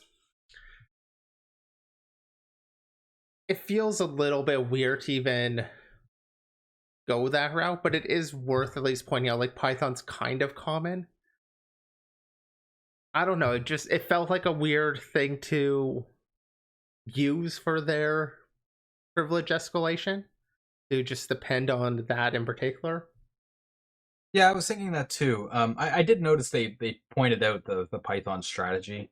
I was just thinking you would just edit the path variable, but well, that kind of just becomes, yeah, like you can just edit the user path variable. That's kind of just a user self attack then. At least in this case, it's attacking something that is kind of system wide. Yeah, so but you would still have to search that path variable for um a directory that you could use. Because for example, like they use Python here, but not their victim might not have Python installed. So you would have to kind of iterate through that and find a viable directory to pull that Find or off with. hope you find a viable one that's sitting in the system-wide path environment. And actually, I guess since that is executing as a service, I'm not sure your user path is even going to be looked at since it's running a system. Oh, fair point. Yeah. Good mention. I didn't even think about that. So I will get into the second issue. The second issue was very similar to another issue they wrote up, which we decided not to cover. But they also looked at a hotspot VPN. And this issue is they write a log file to program data with system privileges, and that directory has full control access control lists. And this is just a classic James Forshaw style attack, using a junction so that you can make it write anywhere. The final issue is they do have 3 issues. The final issue is the same issue, just in different logs that are written to the app data directory instead. So they ended up getting 2 CVEs assigned here. I'm guessing the last two, since they were both with the logging stuff, they were probably grouped together, and then along with that PowerShell issue with the non-absolute path. It's hard to confirm though, because the CVE descriptions, I went to look for them really quick to see if they did group together the 2 logging ones. The CVE descriptions were just marked as reserved, so So couldn't really not, go off of anything there. yeah, not something Unfortunately, you could draw from. yeah. So when it comes to calling this elevation of privilege, you could use this since it basically allows you to write a file anywhere. In theory, you could use this to, write a DLL into system32 or some that's almost certainly going to be loaded. But they don't really cover how they get kind of arbitrary content being written, because this is writing a log file. They don't really cover that. They do cover in one case one of the files, like the backup, when they have a backup directory, it'll copy the file in. That's where they're able to get the arbitrary file override is by targeting that copy. But I don't believe they control the contents of that log completely. Am I mistaken about that? So I was thinking the exact same thing, and I was also thinking about this with the other one that I read with the other VPN. Yeah, okay, you can write these log contents to any file you want. So you get an arbitrary file corruption primitive. That's what I would call it as. But I don't see any way how you can control all the contents. Even if you could inject into the log, you're not going to control the entire log. So that kind of eliminates the ability of being able to write a DLL, like you were saying earlier. I don't see how like a log file could be used to get like a as powerful as an issue as what you were saying with being able to write DLLs or executables or anything like that. I would call this an arbitrary file corruption instead of an arbitrary file write. Because arbitrary file write to me implies that you have control over both what gets written and where it gets written. Here you only have the where, you don't have the what. So I wish there was kind of a different terminology used for that. I wish arbitrary file corruption was a more common term. Yeah, But like maybe it's just too specific. I don't know. if you are breaking this down into like stride types, like it is an elevation privilege because you are writing something somewhere that you wouldn't otherwise be able to write to. Like that, it does make sense. It's just I wish they would have gone more into like the practical use of this beyond just like a denial of service, which is essentially kind of what you're getting by corrupting files. It's another one of those cases where the stride types don't tell the whole story. You kind of have to look into the bug a little bit more to see the nuances of it. Yeah. So, remote code execution, staying on that train, we have Symfony-based websites. So this was a post from Ambionic Security, which talks about the Symfony framework and issues that are present in sites that use it. This framework has a component that's used for generating subrequests called a fragment listener. Now, this component is not enabled by default, but when it is, it takes requests via an endpoint that they specify, which is _fragment. And you can pass a path to it to pass request attributes in. One of these attributes you can specify is a controller, which is what Symfony controller to use. whether it be a function, class, whatever, which means you can use that endpoint to call any function or method of any class you want with full control over the parameters. So it's an extremely powerful component, and it's easy to get code execution using it by invoking something like system, if that's possible. They do mention that's not always possible, or just using some other object to get code execution. Now, this endpoint isn't just sitting unprotected in the open, fortunately. Uh, so while this component is powerful, since Symfony 4, it's disabled by default, as I mentioned, and when it's enabled, it's protected by an HMAC secret. But where the bug comes into play is they go into why these protections aren't necessarily adequate. When it comes to it being disabled, they state many websites and frameworks rely on edge side includes, and thus they need that class to be available. And then when it comes to the secrets, those secrets are not protected as well as they should be. For one thing, they could be extracted using other vulnerabilities, or sometimes the secret is just really poorly generated, or it's even just a static value. Yeah, Um, they talk about when it comes to the static value that formerly the application did just deploy with the value being this token is not so secret, change it. Now by default it does apparently securely generate it. But they do talk about two platforms that use Symfony, namely X platform or EX platform and Bolt. EX platform apparently does use just a default. So like the latest version just uses a default key for it. The older version still did. The one I found somewhat interesting though was with Bolt CMS. The latest version uses the MD5 of the directory of the file that's executing, which is an interesting protective measure, and it probably would have been decent, 10 years ago, something like that, where before Docker was really popular. Now that Docker's popular, you're going to have a lot of websites that end up, I mean, even before that, you'd still have websites using kind of like similar directories, like tossing stuff in var ww and things like that, like kind of guessable directories. But now with stuff like Docker, it's just even worse to rely upon directory as being part of the secret. Because so many things will just deploy it in exactly the same place because that's where the normal Docker kind of goes. it's kind of become a dated and unviable source of secrecy, I guess. So I mean, yeah, it it was does seem never weird a that we use it. good, it was never a good source for any secret, but it was at least a little bit more viable when the deployments were usually just kind of being custom done. Outside of the default values, they do mention some examples of bugs that you can chain with to get the secret, even if the secret is generated properly. They mention arbitrary file read. If you can get an arb file read, you can just pull the secret from the YAML configuration. It's also exposed in PHP info. That's exposed. Which, by the way, PSA, don't expose PHP info. Not a good idea. Which is weirdly, it's exposed reasonably frequently. It's one of those like almost test pages because it's a single function call. You toss in a file, you upload as like info.php, and you can just test and make sure things are working, and then you forget to delete it. Like it's weirdly frequently exposed. Yeah, I think people just don't realize the kind of how impactful that information can be to a malicious party. But the final strategy they propose is brute forcing the secret, and that's because they use it for multiple purposes. They also use it for generating CSRF tokens, I believe.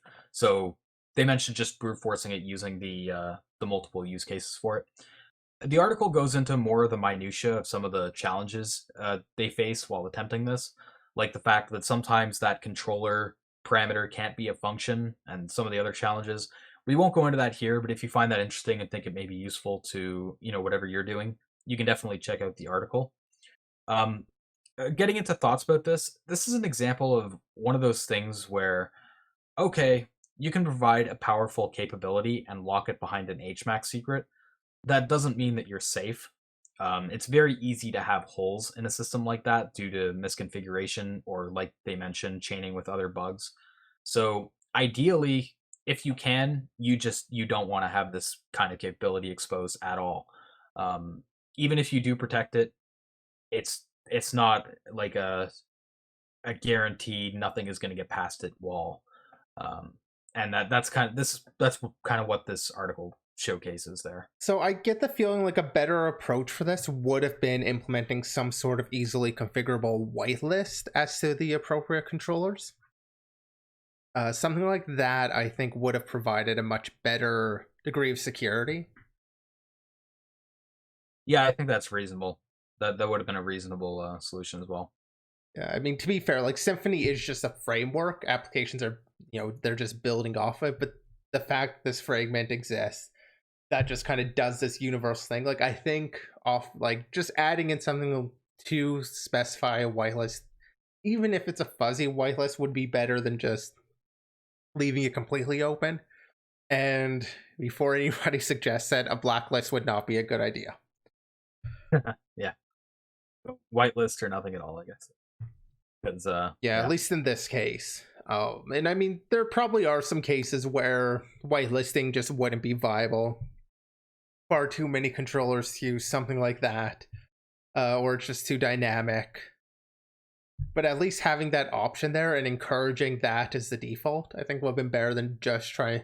Like, the HMAC is a fine thing to kind of like sign the request, so it's not just so an attacker can't just tamper with it. Like, that's fair. I just think there really should be more. One of the other things that they do talk about is kind of brute forcing the token.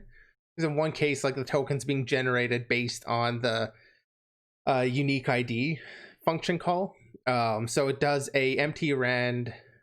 I'm trying to find it on the page here. Empty rand with unique ID in Sense.io, I guess, is using this. Unique ID, it's not a security token. Like, do not use that as like a source of randomness. Because unique ID, basically, it'll generate. It's a it might not follow exactly the spec, but it's very similar to a K-Suid. Is a K-sortable, unique, globally unique ID. And the problem with that is the way they get a lot of their guarantees that it's globally unique is by encoding the timestamp into it. Which means while it is unique because only so many things are going to call for the unique ID during that same like millisecond of time. And then they have a random value add on there. So like they could have like 90,000 possibilities in addition to that unique ID. And there's some like hardware ID can be included there. There's some other piece of information, but it's not random. It is somewhat deterministic. There's just a small bit of randomness in there. So that can be brute forced. And getting the timestamp, I like to call back the old. I don't remember when it was, but Facebook session IDs were broken at one point just because you'd watch when the server would end up rebooting and then you knew the timestamp based on the time that it came back up. It's like, hey, that's the time that the rand was seeded for the session token identification. So you can kind of do something, in this case, not quite similar, but you can still figure out some of the times being used when things are generated. So, I mean, you can brute force these things is basically what I'm getting at. And they talk about that brute forcing certain bits and different ways that things are being generated. And I like this post, so like it's a survey of issues. It's not just here's a vulnerability in Symfony. It's just here's a survey of how, if you get to this point, where do you go next? What are you looking for next? And I think they cover it pretty well. Yeah, I'd agree. So revisiting some virtualization today, we have VMware Workstation vulnerabilities and a write-up by ZDI. 2 time of check, time of use race conditions. So they start off by talking a bit about the legacy BIOS emulation, which is done by using a modified Phoenix BIOS. And one of the modifications that they make on that BIOS is a backdoor channel. It's more like a communication channel. They officially call it a backdoor or BDOR, so that's why they use it in this write-up for accuracy, but it's not like a malicious backdoor or anything, which they point out in the article. But basically, you can send messages or commands over this channel. It's like a command buffer between the guest and the host or hypervisor, which implements these commands. One of the commands is the bdoor cmd patch ACPI tables. So this parses the advanced configuration and power interface tables from the guest memory. both issues are related to the ACPI table header, which has metadata like the table signature, the length, the checksum, and some other miscellaneous values in there. The two most important ones there, though, are the length and the checksum. Those are what they focus on for both of these issues. The first issue is the table's length is read from the guest, and then it's mapped into host memory with that size. But then after validating the table, they read the table length again from the guest memory via the mapping. So there's a double fetch going on there. This table size can change between the two fetches, which leads to a constrained out of bounds write primitive. The second issue is extremely similar to the first one, just in a slightly different area. This one is when the S1 sleeping state object is patched. When this happens, the checksum in the header needs to be updated to reflect the changes, and when they go to do that, they calculate the new checksum. And then when they do that, they retrieve the table length again. So there's another double fetch that reads to out of bounds read, which can be used to get an info leak. What I thought was cool here was both of these issues kind of tied together. They can be chained together potentially for a VM escape, although there is some stipulations, especially around the constrained out of bounds write, where they think it might not be viable for that. It might only be useful for DOS. So on that, it basically just goes through and replaces underscore S1 with foo. Is that right? Like, was I understanding that correctly? Is that kind of what you understood too? Or does it replace it with another value? Like, is there any control over the value that's replacing the underscore S1 with when it does that patch? I'm not totally sure. I was a bit confused on that part myself. I wasn't really sure what they were trying to go for there. Yeah, like it just seems like, okay, so it patches that.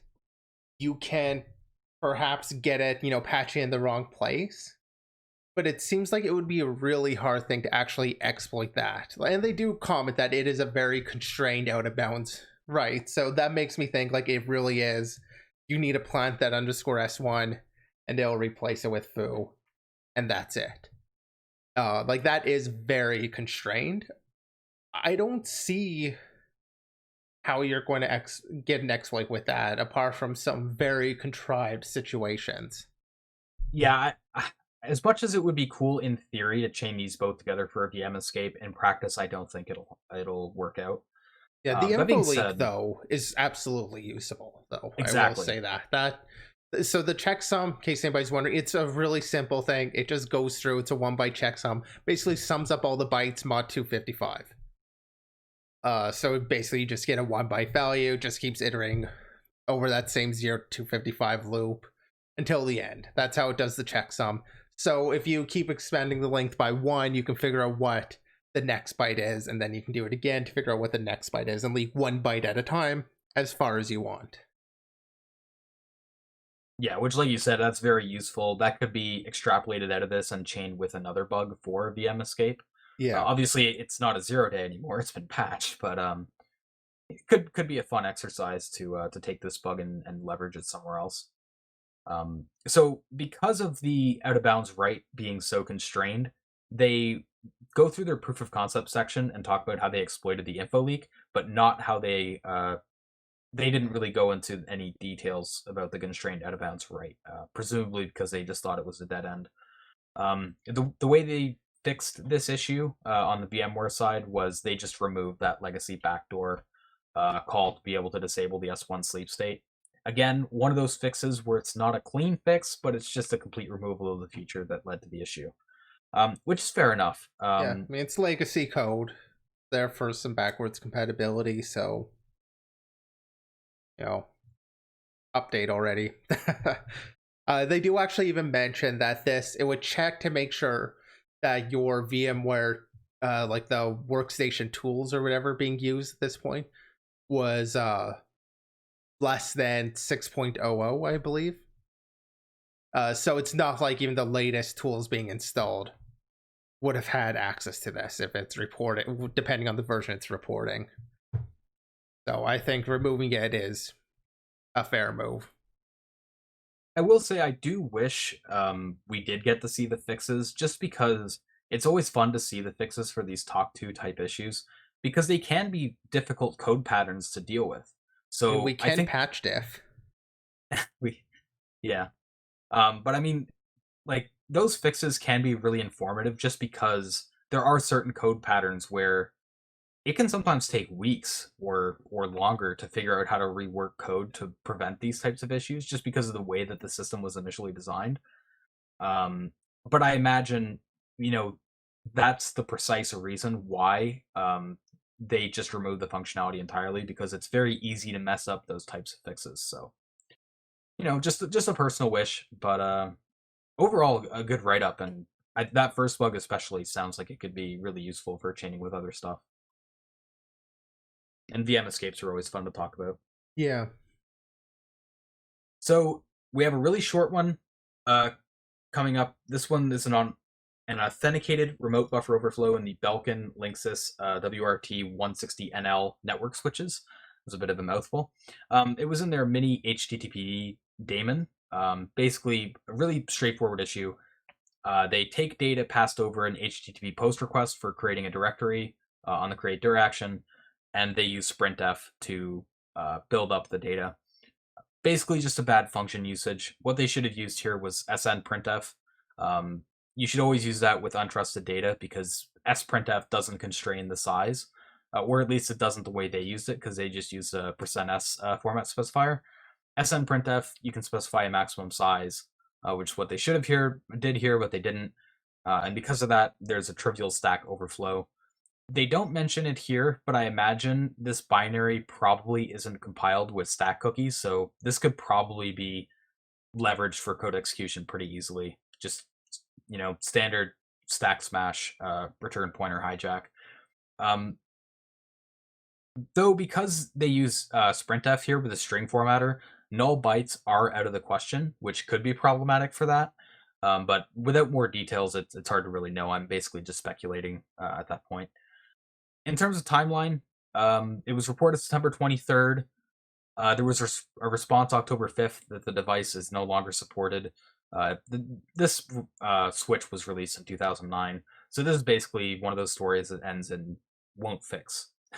So Yeah, pretty much. It does seem like it's a reason. If it's on 09, we're probably not dealing with a lot of the mitigations in place either. So even with the null byte issue, I feel like there's a good it's chance. probably 32-bit. Yeah, I was just going to say 32 bits, so probably not. I mean, there's a chance there's some things that are going to have null bytes, of course, but odds are most addresses aren't.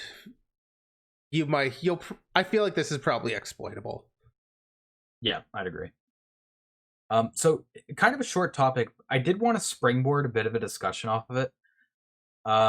Maybe not with this switch specifically, since 2009 is pretty old. But do you think with certain devices like routers, networking equipment, modems, stuff like that, do you think they should have a mandatory support window, like government enforced? The reason I ask is routers and switches aren't things that people or companies really seem to switch out often. And it seems like a lot of vendors take the lazy way out and just stop supporting these types of devices within like a few years, which doesn't seem reasonable to me. And it's also important equipment that everyone needs to be able to, perform their tasks. So do you think that there should be like a mandatory support date for modems and switches and stuff? That kind of comes into a question of big government versus small government. Should the government even be doing any enforcement at that level? Which isn't really a discussion I'm prepared to dive right into. My initial response, though, would be that it feels like having the government get involved at that sort of regulation is just asking for problems because the government moves so slowly anyhow. I do think, I agree in principle that there needs to be more support for them because they do retire these devices long before users actually retire them. Yeah, that's where I was kind of playing devil's advocate. Like, I'd agree. I'm generally not a fan of government coming in, especially with like tech and stuff. But it is a question that I've seen raised in many places, is the fact that this is one area where devices are typically used long past the support date. And I don't know how you really solve that problem without government stepping in. So that's why I was thinking that that might be a more realistic avenue of fixing the issue. But honestly, like, it just seems like one of those issues that unfortunately doesn't have a good solution. Yeah, I mean, you could make the capitalist claim let the market decide. I do think the market has decided against security, though, just because people don't generally get a lot of choice on their router too. Oftentimes it's coming from especially their in Canada. ISP. People are, well, I mean, you can go buy your own router, but your modem still isn't, or is often coming from the ISP. It varies from place to place. Some place will let you provide your own modem, but I don't know. It's a problem. I just don't think people care enough about it for anything to change until like there's a real risk to the average user. So even something like this, it seems easily exploitable, but this isn't exposed on the internet. It's somebody that is on your local network. Which, like we said before, is a pretty big requirement. Yeah. I Yeah, think until we have like several major vulnerabilities that are internet connected, I am less sure that we're really going to see this. And even what was the ransomware that spread on IoT devices? That didn't really change very much. The name escapes me right now. was that Mira? I can't remember. I think so, yeah. Yeah. But I mean, like that, you would think would kind of awaken people a little bit to it. It didn't.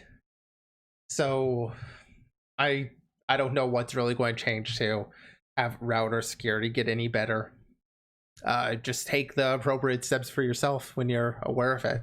That doesn't help the masses, but you can at least watch out for yourself. Yeah, I will quickly add on there that is unfortunate with some countries as well.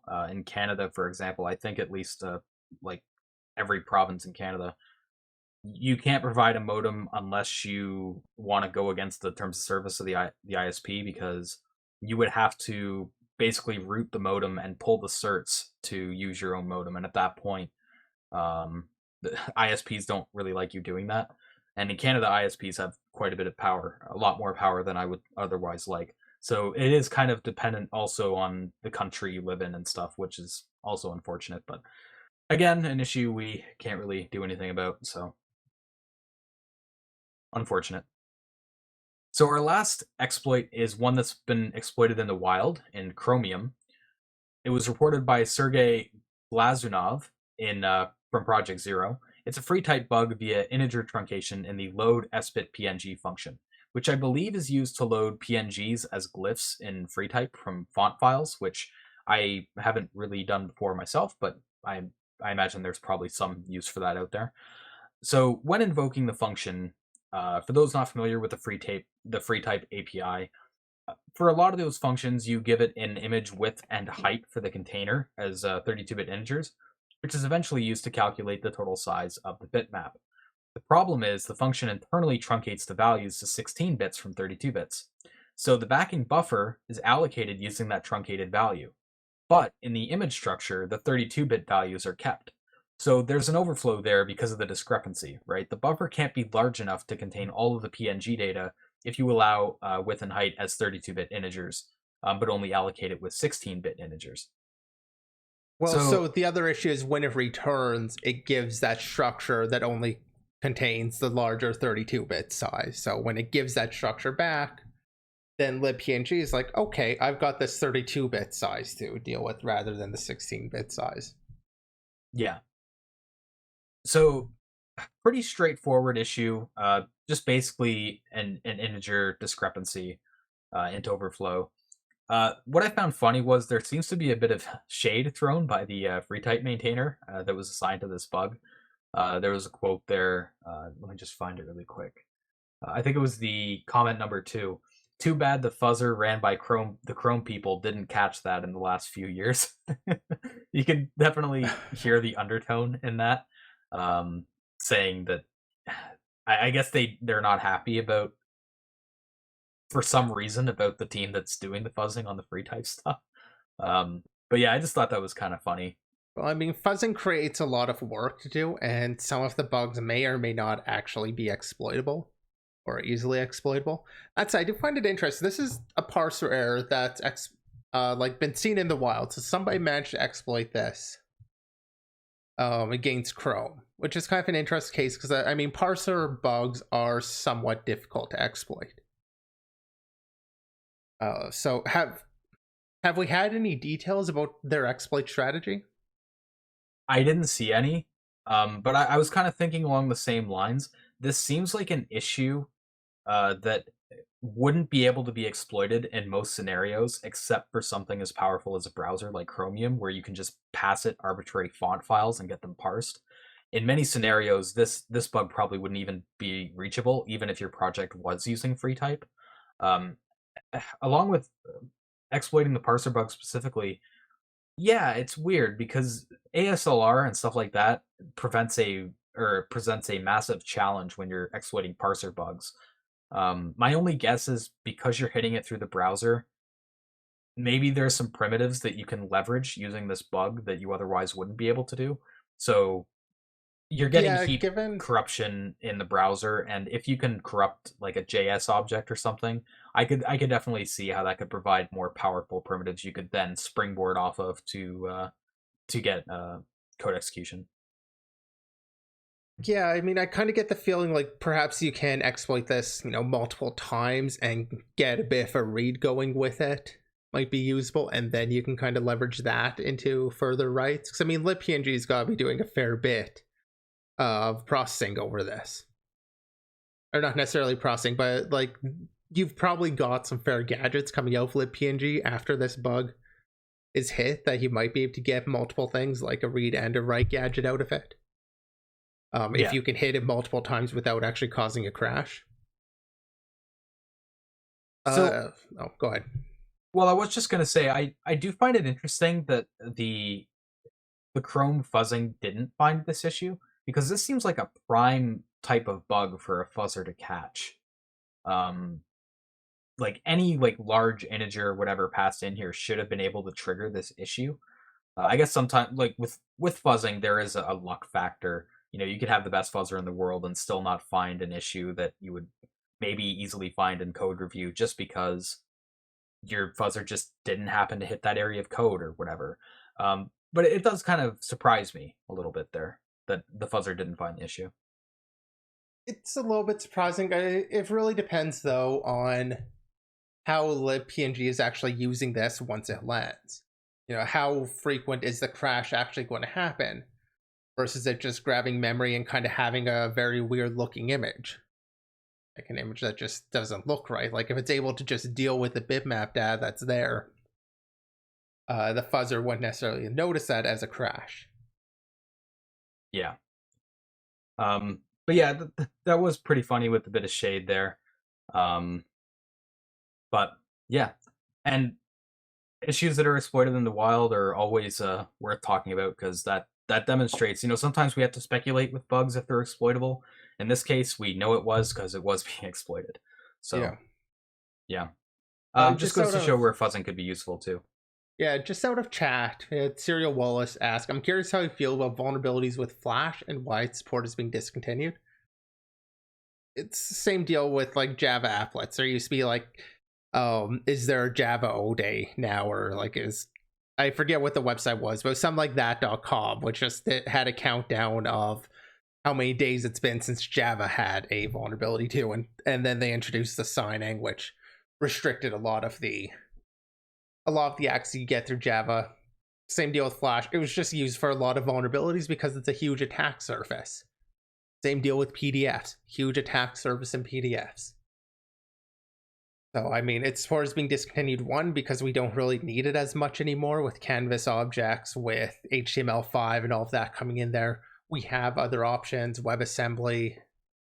There's other options that have been designed at least with some security in mind now, rather than Flash, which just kind of had security hacked onto it. So we'll get into some research. As a gopher, I'm happy our research topic today is Go related. So this is about finding unsafe Go code in the wild. So one of the big benefits that you get with languages like Golang is the fact that you get memory safety. So I'm not going to go Rustation and say that this prevents any and all vulnerabilities and every application written in Golang is perfect and is not exploitable, but it does go a long way. And part of what facilitates that memory safety is the fact that you can't just use raw memory pointers. Everything is managed for you by the Go runtime. But if you if you really want to, for whatever reason, you can get more direct access to memory via unsafe escape hatches, as they call them. And we've talked about this before in the context of Rust. The reason you'd want to do this is if you're doing anything low level, like let's say you're developing an operating system or something like that, you would want that more direct memory access. Or something where you really care about the efficiency and you don't want to deal with the overhead of the managed types. But as the name implies, unsafe introduces potentially unsafe code into your application. And this paper looks at some popular software that uses unsafe code blocks in Go. And they actually developed two tools for devs and security researchers to use. So they start off by introducing Go's unsafe package, which offers a variety of primitives for operating with memory. Some of the keywords you typically see in C, like size of, align of, offset of, and pointer types, and talking about how dangerous it is to misuse those. So some of the misuse cases they give are like casting them to a higher level type, which mainly comes down to the differences between reference and non-reference types. Non-reference types are hidden from escape analysis for garbage collection, which is a problem because it means the garbage collector could end up destroying something that you're using, otherwise known as use after free. Some of the other issues they mentioned you can encounter are racing with the garbage collector, bypassing compile time checks for read-only data, like immutable strings. Using the unsafe package, you could potentially try to access and change immutable strings, which the compiler would normally block, but because of the unsafe package, it allows it, and the program ends up crashing at runtime when you go to do that. Getting into the tools, their first tool is called Go Geiger. It's a tool that it scans for and identifies usages of unsafe in Go projects. And it even attempts to assess the potential impact of the usage by studying the context where it's used. So whether it's a call to a function or a function parameter declaration, a variable declaration, that sort of thing. The second tool is Go Safer, which also scans for usages of unsafe, but instead of quantifying them and listing them, it goes further by giving advice on some of the patterns used and how they could be improved. Something useful out of this paper is the insights they gathered while they were doing the research. One thing that really jumped out at me was they mentioned that 48% of projects they looked at contained unsafe usage directly. And 91% of projects import a dependency that relies on using unsafe. Now, that second part isn't as surprising as the first one. Certain packages, internal ones, probably have to use unsafe in certain scenarios. But that 48% number really jumped out at me.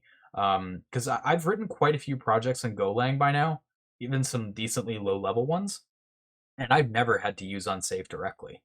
I don't know if you have Z in any of the No, projects you've written. I'm in the same camp. I haven't really used unsafe.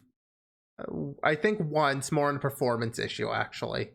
Um, I have used a couple unsafe things that shouldn't be unsafe. Like I've used the reflect stuff a little bit, but that was to do a type check, like a generic type checking. It wasn't like keeping a reference or doing anything that would cause a problem. Okay.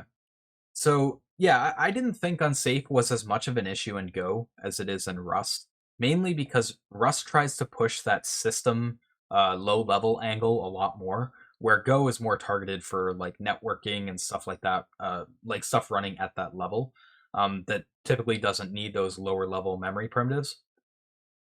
It is worth mentioning, though, they point out there could be a bias with their numbers because they focused on the bigger projects.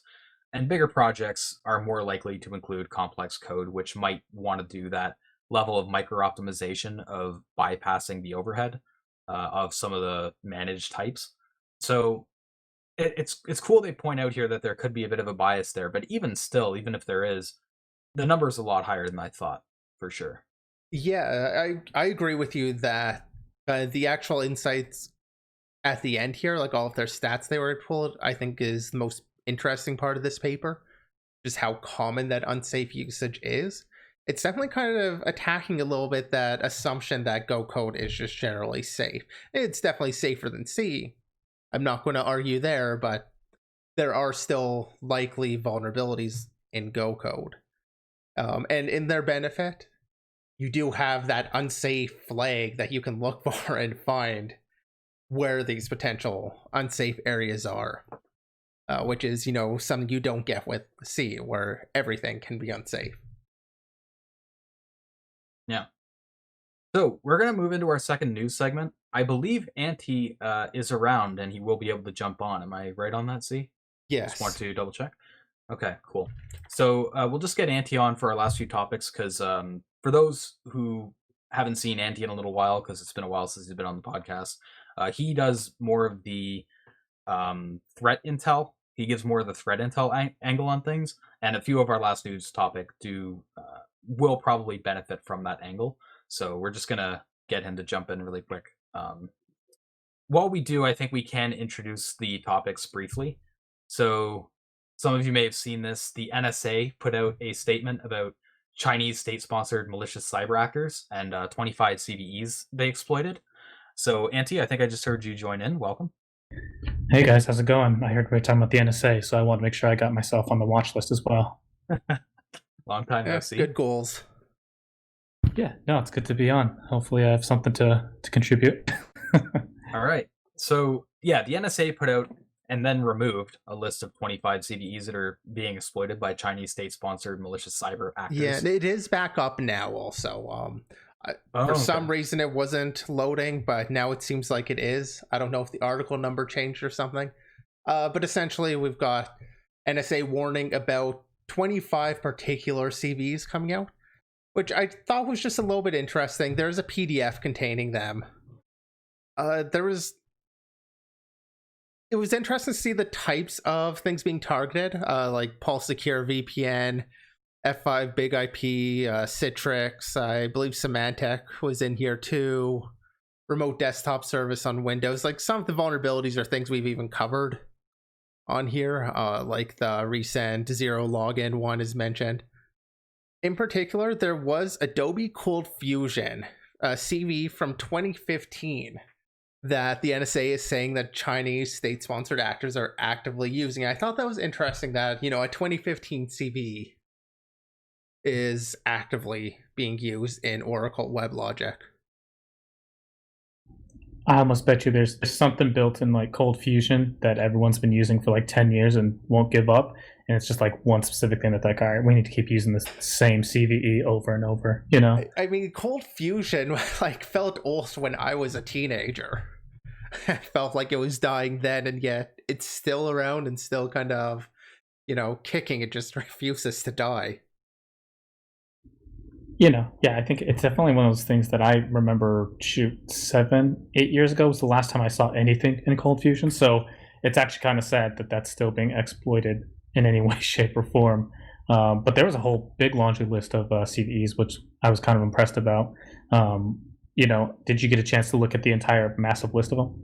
Yeah, I've got it up on stream here also. Unfortunately, I can't have this shared through our normal means. I do want to correct myself though quickly. I'm sorry, the 2015 CVE was in Oracle WebLogic, but that's not Cold Fusion. I was kind of glancing at this report and noticed the 2015. This Cold Fusion one's from 2018, so that's my bad there. It was insecure deserialization, which is an issue we have talked about many times. I'm going to let my inner zoomer come out here. What is Adobe Cold Fusion? I think that predates my time a little bit. I don't know anything about it, so I did want to just quickly take the opportunity to ask what it is like another sort of web markup language for like web apps. Let me see if I could pull something up about it. I think the big thing was, if I remember years ago, was Adobe had some type of like web application development shit that you could use that would automatically generate this Cold Fusion garbage. And basically you didn't have to know how to code. You could just make, the prettiness in your little browser, and it would then generate all this code that was similar. I don't know if I really want to call it a backend language, but it is kind of that. It's a full scripting language to my knowledge. But well, yeah, it looks a lot like kind of like HTML. It has similar like that XML style tags and stuff, but yeah, it is a lot more powerful for what it can do. I've never actually used it, so I don't know what the UI was. I'm just more familiar with the Cold Fusion markup language for kind of building applications. I pulled up the Wikipedia here on stream a little bit. but it's had its use. It's never been like the popular thing, but it has been used. Yeah, I believe, and I think Adobe dropped support for it like a few years back. Technically, I could be wrong. So that's the other thing. Like, they're probably not getting any like security updates as well, for the most part. Looks like the last stable release was 2018,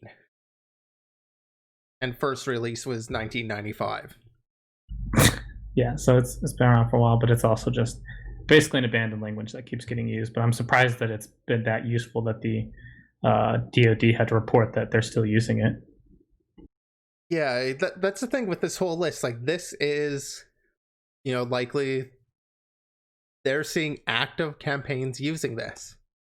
So, like, I'm not surprised by like the that ECC issue in the crypto API with the if you use the null values. Like, I'm not surprised that's getting used. That's a vulnerability from this year. No surprise it's being abused by attackers. But some of these old stuff for sure. When if you get bored, like anyone on this call, that's just like the 25 like CVE reports are just like another long wind of like things that they've been doing. Like, I think all this came really from like a report that the DoD put out in September that I can probably find, but it's a big old pile of 200 pages of stuff. And they kind of detail like the future of the Chinese capabilities. So I assume that this is kind of that continued pressure to be like, here you go, see. I think there's even like some indictments in September against some Chinese hackers. So I feel like this is just one of those things that's just another like sticking your tongue out at China from the DoD standard, But yeah, definitely could be. Was there anything in here that kind of stood out to you, like any of these vulnerabilities or something else? I think, if I had to be honest with you, besides obviously what we just talked about, like some of these older ones, I think what surprised me is that, I don't know if it's just, I don't want to say surprised. It kind of cracked me up, like, the F5 stuff and a lot like the big IP and a few of the other more well-known CVEs that are out. Like, it's nice that they warned people, but I also have, like, in the back of my head, I go and say, okay, everything that they've kind of pushed people towards is like the NIST standard, which is how, people in the government are supposed to be protecting information, right?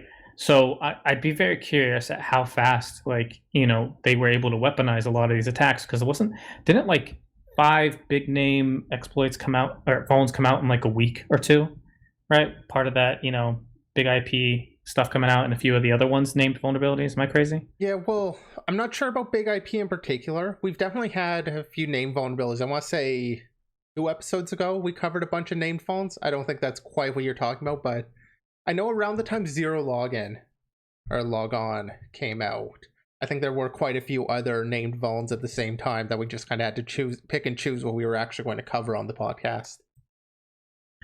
Yeah, I mean, I guess in any way, shape, or form, I think it's interesting. And my theory is that, like, again, they're kind of putting the pressure on China, but I think it's weird.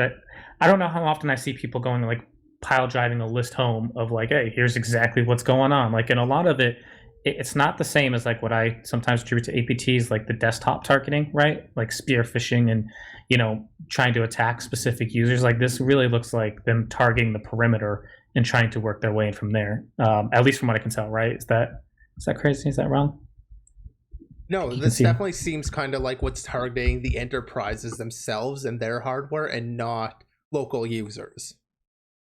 Yeah, so I think that's a good thing to take a look at for anyone like, who cares to read between the lines. Is like, this isn't just the normal, like, hey, you have a, some type of PDF exploit or this and that. Like, this is really, nation state targeting your perimeter, so they don't even have to really likely target your users in the same manner.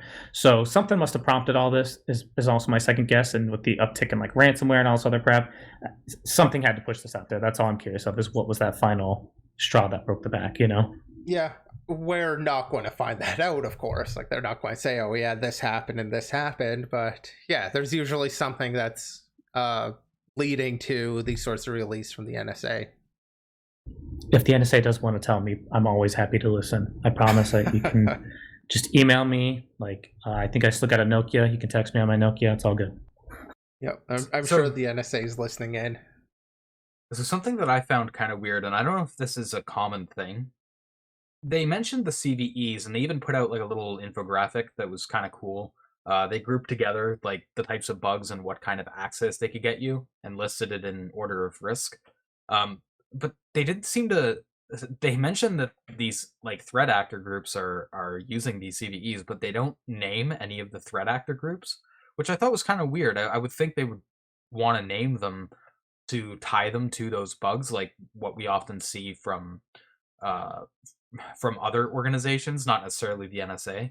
But I don't know, Auntie, is that like a common thing of just mentioning the CVEs and leaving the threat actor names out?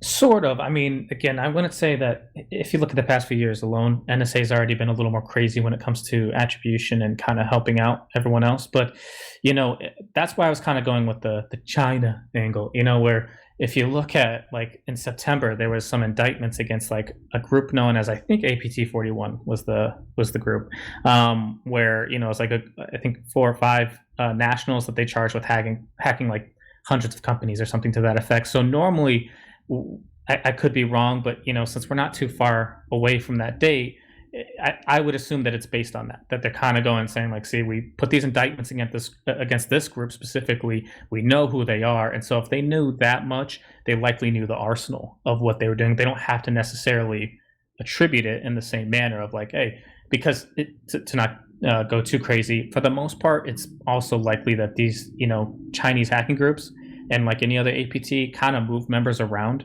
So it's likely that they figured, okay, instead of just sticking it with one group or 2 groups, you can just assume that it's basically being leveraged by any, Chinese APT group and probably, wider APT group. So I think that's really what it was, and not to detract from like, the whole conversation spiraling into China, this and that. How do you know it's China? Like, and just saying like, hey, here you go. Here's the CVEs. We literally can tell you that we're seeing get exploited. And that's that, so maybe it's just simplistic. Maybe it's some weird government red tape that they have to be careful. It's hard to say, honestly, but yeah, that would be my super guess. Yeah, and I think that kind of makes sense, given that they want to put the focus on those CVs, not so much on creating other drama that can then be questioned. Like if they included the attributions, then you kind of have room for the discussion to be about, well, how do they know that? On what base are they saying it's that? And like all of that, whereas by keeping it general, they kind of keep the information focused on the actual issues that you need to be watching out for. Yeah, no, that's my guess. Sometimes it's just easier to stick to the combo. Yeah, that's fair. So we'll move on to low-cost penetration testing. So this person deployed an experiment by setting up a web application, kind of like a hackathon, and hired 7 independent pen testers to do an assessment on it to see how they'd compare in terms of report quality and methodologies and whether or not they found the issue. And I think that the main driving force behind this was his speculation that most pen testers just use automated tools, and he wanted to plant bugs that would not be easy to catch with a automated tool that would require more manual review. So he selected the pen testers based on positive reviews and their price. That low cost factor being one person was like $400 and all the other ones were $100 or less. So so all of them were, so one was $400, one was $100, and then the rest were 50 and under. So 50, 40, 35, 30, and even a $20 pen test. I kind of get the feeling you get what you pay for here. And I actually tweeted out about this. Just my quick thoughts are that you kind of get what you pay for. I mean, even the $100 one, like that's barely, an hour's work. A normal pen test, if you're hiring for that, $100 is getting you maybe an hour's work. And that's at the low end for sure still. And only 2 of the pen testers even hit that. So you have to think, how much work are they doing, for $20? Even if they're highly rated, I'm assuming he got these off Fiverr. I'm not actually sure if he stated that, but it feels like I one didn't of those. See that either. Feels like one of those Fiverr reviews. That said, before I forget it, I feel like there's something suspicious going on here too. Like I feel like he had an angle he wanted to prove.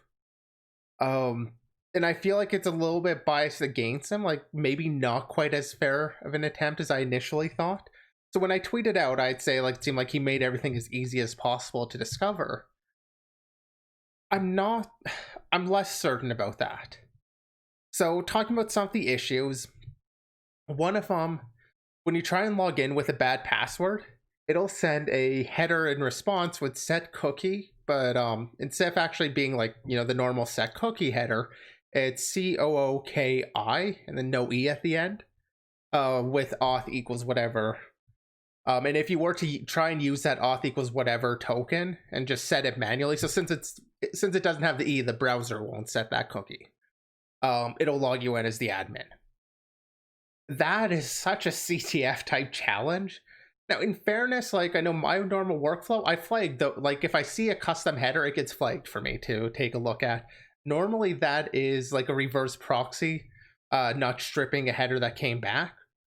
I can't think of ever seeing something like this.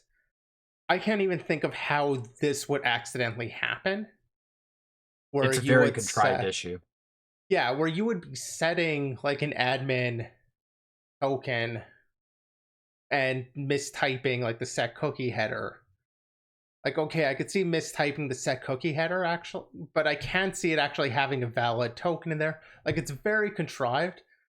My normal workflow would definitely see it, but it's just such a contrived issue that, like, I feel like it should have been discovered. If they're doing manual assessment, you should have seen this the custom header in there. That's fair to expect.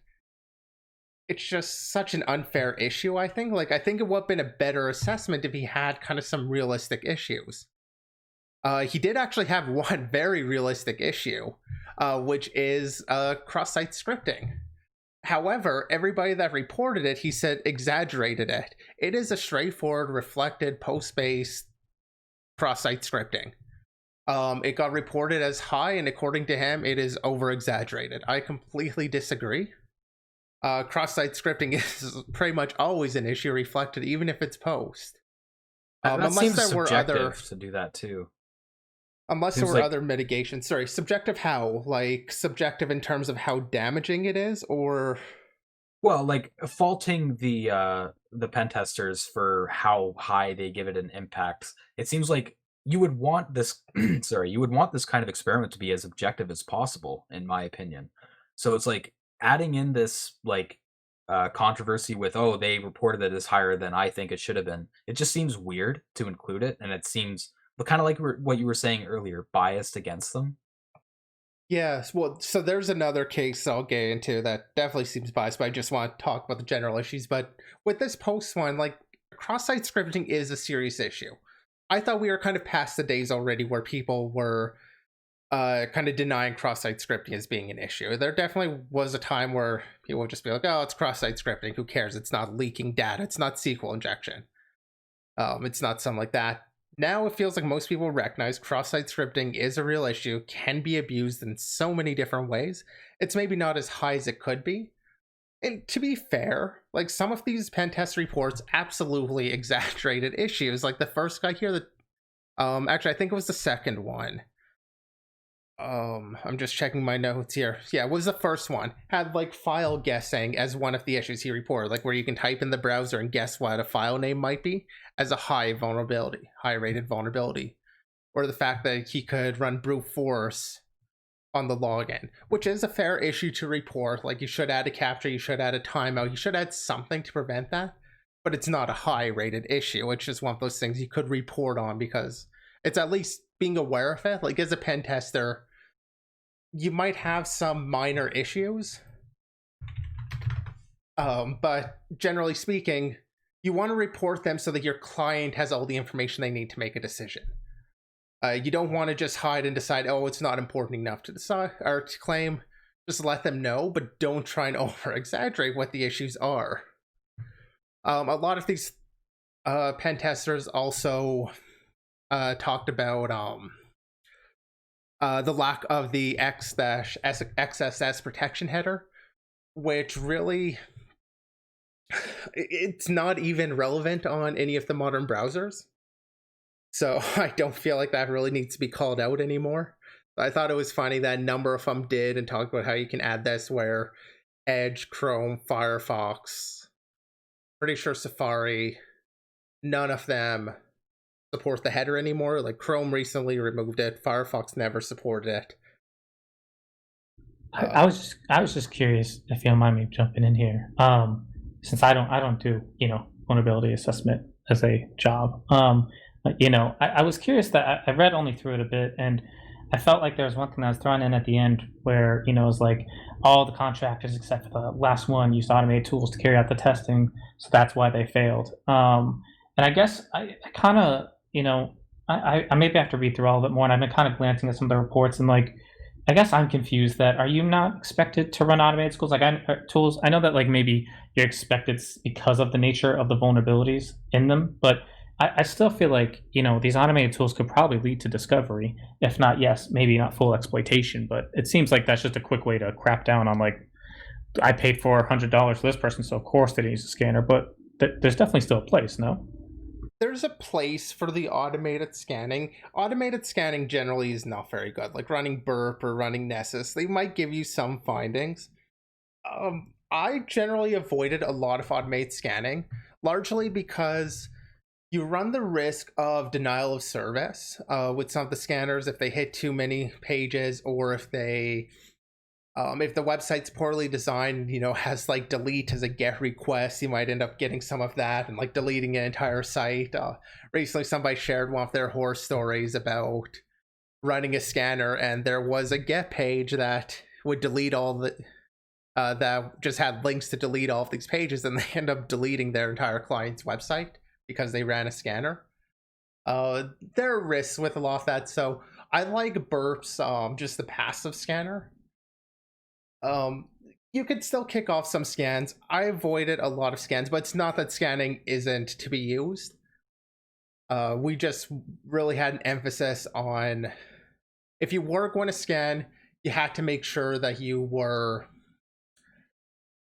being careful about how it was targeted, making sure that it's only hitting pages you already know are going to be safe to scan and stuff. So you've already done some of that work there. Like Burp's useful there. Yeah, I guess that makes sense. I just mean, I wasn't sure if it was more the automated like exploitation tools was the thing that made them kind of crappy, or more of like the automated discovery and like enumeration. Like, is that kind of difference here? Is that like if you're using SQL map to carry out the exploitation, that's what this author is considering like bad, or no? He's considering like the automated scanning as being bad. He particularly calls out Nessus and Burp. I mean, Burp does have the intruder part of the application, which you can kind of say is automated attacking, but generally both of them, Nessus and Burp, will do the scan just looking for certain issues. They're not actually going to like dump the database like SQL map might. Okay. So that's his complaint, and that's because a lot of companies will straight up just run that report and provide it to the end client. Oh yeah. That said, I am going to try and tackle chat. NeoX quick. BF scanning? I'm not sure what you mean by that. Basically, what I'm saying, I'm not saying that Burp shouldn't be used. If Burp's part of, like, if Burp scanning is part of your workflow, by all means use it. I'm just saying that sometimes when you're doing an application assessment, you do have to be concerned. Oh, brute force. No, like there's a place for doing that. I'm just talking about my own experience in workflow where we would have to be concerned about, for example, taking down production. When you actually have, that in your scope with the client where you've got to take care not to do that, you've got to take care in terms of what you're actually testing. So you have to structure the Burp scan so that it's not going to just go wild and hit everything. You generally do need to be a little bit wary about like spidering everything. It depends on the case. Some cases it's totally fine. Some it's not. I'm just talking from my own experience doing these assessments. I tended to prefer just using the passive and doing a lot more manual work and using my own scripts for some of the automated stuff where I'd fire it off and really know this is exactly what's going to happen. I know what my scripts do. That's my own workflow. But, everybody has their own thing. So, like, Burp scanning's part of it. It shouldn't be the only thing, which is, I think, what this author kind of cared about. Where this author, care, like, there are companies, as I kind of mentioned already, that literally only perform an NSA scan, take the output, maybe reformat it to look like their own company, and just hand it to a client. Don't even do any further work and charge, like crazy for that. That's an issue in the industry. Basically, they're not providing any real value to the client if they're not actually doing any sort of verification or anything in addition to that. And as you get more expensive, the work tends to get a lot more manual. You tend to start having a lot more experienced people and applying their expertise to look at the issues. And then that, of course, costs more, but you don't want to, that sort of assessment, you don't want to pay, or you don't want to spend a lot of time hiring somebody to do that when you have a lot of low-level issues. So, like, those automated scans are good for catching those really stupid issues before you start paying a ton of money for somebody to do the more in-depth research. So, like, there is a place for it. That's kind of a long-winded way, I think, to get back to you, Andy, is there is a place for the scans. I think this guy's issue, though, was just kind of trying to come out against that.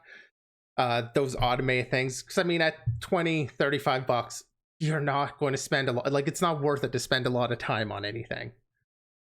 Yeah, I guess that was the point. I was just curious at, is like what really the expectations were for, like you kind of said, for $20.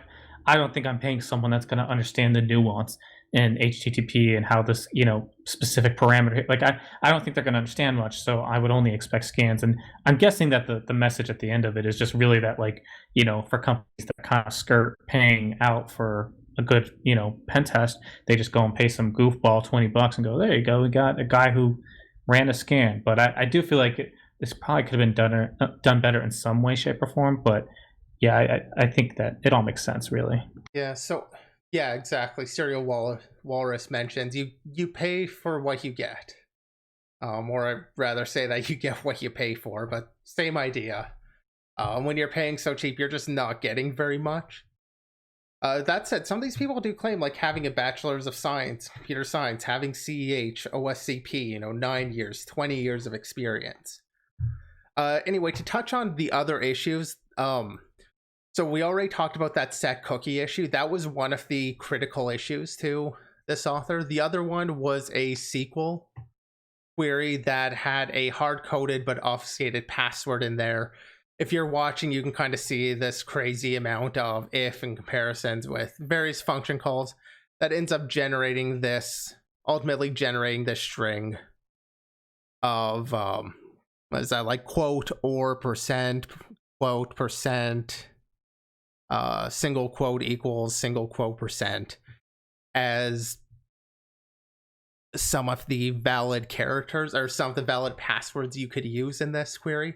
I didn't bother trying to deobfuscate it myself to see what I'd have come up with.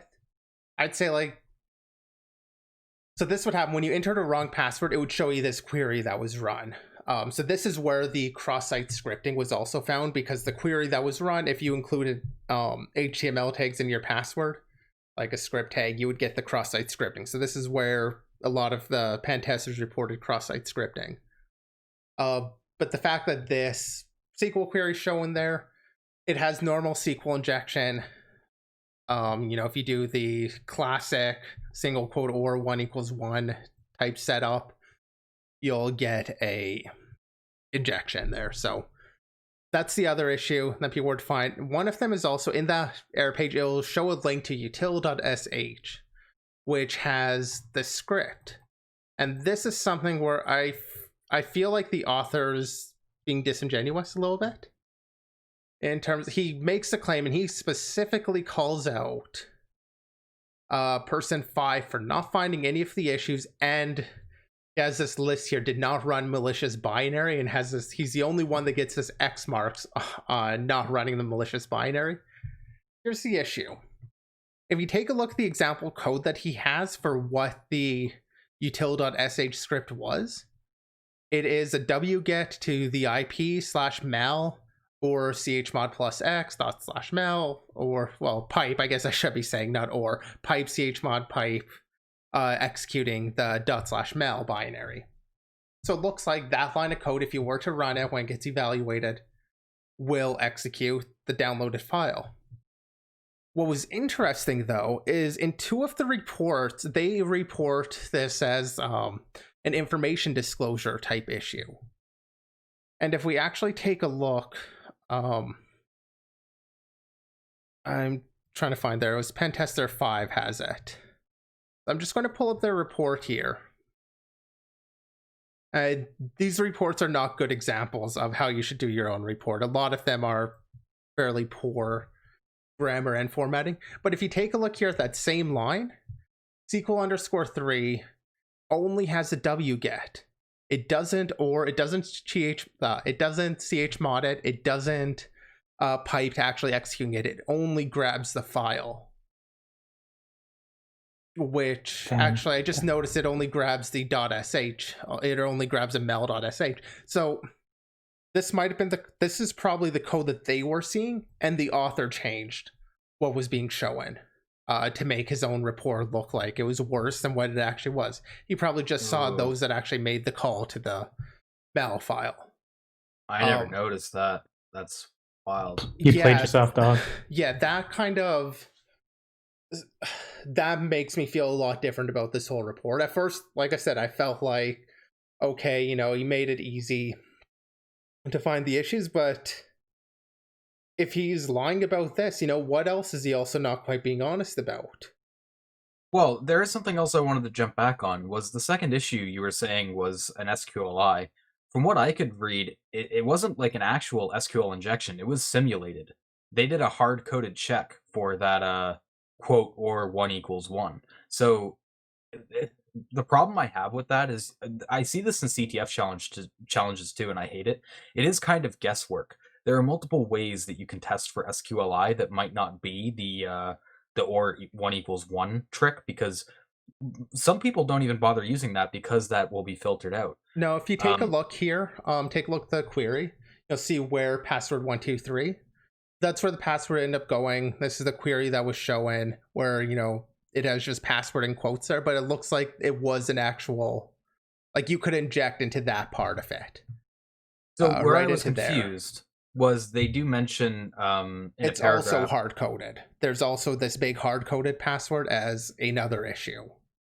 Okay. So like you're hard-coded. Conflating the two of them. Yeah, there's this hard-coded obfuscated thing. Which again, if I were only spending an hour doing this assessment, I'd be like, that's really interesting. Maybe try and quickly figure it out. Like I'd maybe toss this into my own SQL server, or MySQL, whatever type query this was. I'd maybe toss that onto my own system just to see what it gave me. But if I didn't get anywhere too quickly with that, this is not something I'd spend a lot of time on. If I only have an hour, I want to get decent coverage over everything. And I'm just assuming spending an hour here. But I was about to say the same thing. That seems like he or she, I don't know what the author is, they obfuscated it. And I don't know, man, I've done enough CTFs that when I see shit like that, I'm like, okay, we'll jot that down, but I'm not about to spend time, especially if someone's only paying you 20, 30, 50 bucks and you only have an hour or two, I assume, is someone really going to go through that amount of effort? That I know he's saying it takes only basic, knowledge of SQL syntax, but you could say the same thing about anything. Oh yeah, this binary. Once you just understand basic C, it's not that complicated. But if it's packed or crypted, well, no, it's a lot more work. I know this is a little different, but that's how I feel like it's kind of like what you said at the beginning. This feels more like a CTF as opposed to normal, what I would consider something you'd see in a pen test. So it's in fairness, these testers are claiming to offer a full pen test. So that is a fair thing that they should still dig into it. If I were doing an assessment, I would absolutely be spending time looking into this. I'm just thinking, if I'm only spending an hour, this goes on the back burner until I finish everything else. If it's not something I immediately am able to decrypt or decode in this case. That's fair. That's how I'd prioritize it. But yeah, if you're doing a full assessment, you absolutely should use this. Out of chat, it was asked, don't you think SQL Map would catch this? I think one of the testers actually mentions using SQL Map. I feel like something didn't work with SQL Map, but it might just been them not getting it right. like not using it correctly. I'm not sure about that. Either way, one of the testers does mention trying to use SQL map. I forget if they were successful or not with that. But this is a place where you could use SQL map to kind of drop the rest of the database. One thing I will say in fairness, like this wasn't a full application. It was only this login page. So that limits how much you can actually do with this. Or not how much you can actually do. It limits the test surface. It limits where you're actually looking for issues. So again, that does mean you should have more time to break down this query, but it is something where it's like, that's really interesting and I want to look at it. But given the time constraints, my priority is going to be getting full coverage rather than dropping down the rabbit holes. That's at least how I tend to approach them. That's it. I mean, a lot of things are just kind of interesting. Like the results are still interesting from this. A lot of the testers not finding issues, reporting very kind of fluffy issues, just not doing very well. But I guess as we've said a few times, you just kind of get what you pay for. Overall, though, I am not a huge fan of this article just because it seems the issues are just so contrived. It's not something you come across in a real assessment, and in that way I do feel it's sort of unfair. But and yeah, like there is a sampling bias because of those going after, lower cost freelance pen testers. Yeah, so thank you GNU Coding Cafe for the raid. Someone did sub as well, but I didn't get a chance to see. Oh, did I? Oh, it doesn't look like I missed a sub. I think somebody followed, yeah. Yeah. Thank you for the follow as well. Oh, sorry, follow. It's okay. I know how to use Twitch, guys. Don't worry. But yeah, I mean, with this, once I saw like that malicious file change, it just completely changed the tone of everything to this author just doesn't seem to be playing fairly. It's totally possible that like there's a benign explanation, but just going from what I see here, it just raises so many questions as soon as you see that change. Like I couldn't believe it was actually there when I saw it when I was going through the reports. It's like, what the heck is this? But yeah, it's definitely CTF-ish. Sorry, Auntie, go ahead. No, you're good. I just thought that's once you said it though, that like 100% has made me question the validity of any of this because like I don't know, man. It's one of those things that like you got to kind of keep consistent. If suddenly there's a big difference between like this thing gets downloaded, executes, and hey, this thing kind of gets downloaded, and maybe it is a weird thing. But I did like my last toss into it was like how some of the people did talk about CEH, right? They had certified ethical hacker, and some talked about OSCP. Like I'd love to genuinely like if you bought these services, like. As opposed to just taking the word like, hey, can you give me proof? Like, can you you can look these numbers up as far as I understand. So I would be very curious if it's actually legitimate what these people say because of the fact that like, I don't have the CEH or OSCP, but as far as I know, the OSCP would probably make you prepared for this, but CEH actually comically, I can't imagine it really, at least from the people that have it, really showing you how to get more nuanced with phone scanning or discovery. It would probably just be more like, here's exactly what these people are doing. Like, here's a tool to use, scan for it, and automatically exploit it. Like, I can't imagine it does more than that, quite frankly, but I could totally be wrong. I just thought it was interesting. I wish there was more. I want to know more about the sampling, if I'm being honest. Like, is this from Fiverr? Is this from some hacking forum? Or is it, 7 dudes you ran into down at the pub? Like, I'd be very fascinated to know. Yeah, that's definitely a fair point. So I think we'll end off on another funny issue. Someone tried reporting an XSS vulnerability to WP Scan. It's a video on Twitter from WP Scan themselves. Basically, it seems like they just used Burp Suite to inject HTML into the response page for a login request. I think this is what true hacking looks like, if I'm being honest. But yeah. Kind of a funny tweet to end off on. I don't know if you had any thoughts on this, Z, but very interesting what this person tried to pass off as an XSS. I think they earned the bounty, to be honest with you, okay? It did pop up on screen, and as far as my training has taught me, if it pops up on the screen, well, that's how you know that it's actually 100% legitimate. So, I mean, come on. This definitely earned it. I don't know what these guys are talking about. This kind of reminds me of people like in school or whatever who used like inspect element on government pages to say they deface them. That's kind of what this reminded me of. Bit of a throwback. The best times, where someone, it's exactly that. They screenshot like they did the inspect element. Yeah, it's exactly that. But I wonder if they legitimately didn't know, because I feel like there's definitely a point in my life where I didn't know, like probably 10 years ago or something, where I don't know, I might have been dumb enough to think the same thing. We're like, oh, I got it. I hacked them, guys. We're good. It's like, oh, wait a second here. This only works for me. I don't understand. So I could imagine this person thinking, oh, we are seeing the video. That's awesome. I like that. We get to watch them, like you get to watch your grandparents Google how to get to a website, and slowly but surely. How to hack. This is good. I like it. This is man, this is fun. It's almost like exactly shoulder surfing someone on your first day of learning how to be a hacker. This is awesome. What I thought was kind of funny was in the video how they go through all these different things, like putting in the or equals, like the classic SQLi test string, and then they go into inspect element, and then they go into burp suite. Like they just do so many redundant things, I guess, to make it look more impressive than it is. I tried defusing the bomb, but instead I started scribbling on the wall. You're like, okay, I don't what? What are you doing here, man? It seems like intentionally confusing to make it seem like super complex.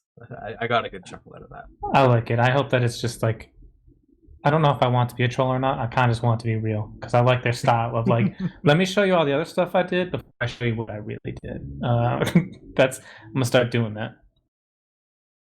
Yeah. So we do have some shoutouts. Unfortunately, it seems we're having some technical issues. Z has a few shoutouts, but he can't actually talk right now. So I'll just mention them. I don't have much to say on them because they're not my shoutouts, but I do still want to make sure they make it through. So yeah, we have the Mitra adversarial threat matrix and the Twitch Al Hazard shoutout. So Z, I think your audio is going through to the stream, but it's not coming through to us. So I'll let you do the shoutouts here, and then we'll end the episode after the shoutouts.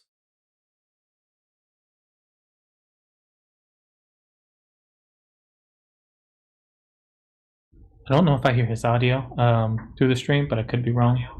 And I don't think I hear it.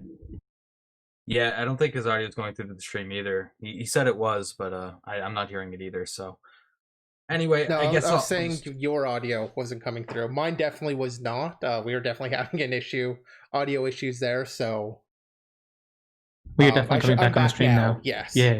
Awesome. No worried. Yeah, I was actually talking for several minutes, and then I realized nobody's coming through.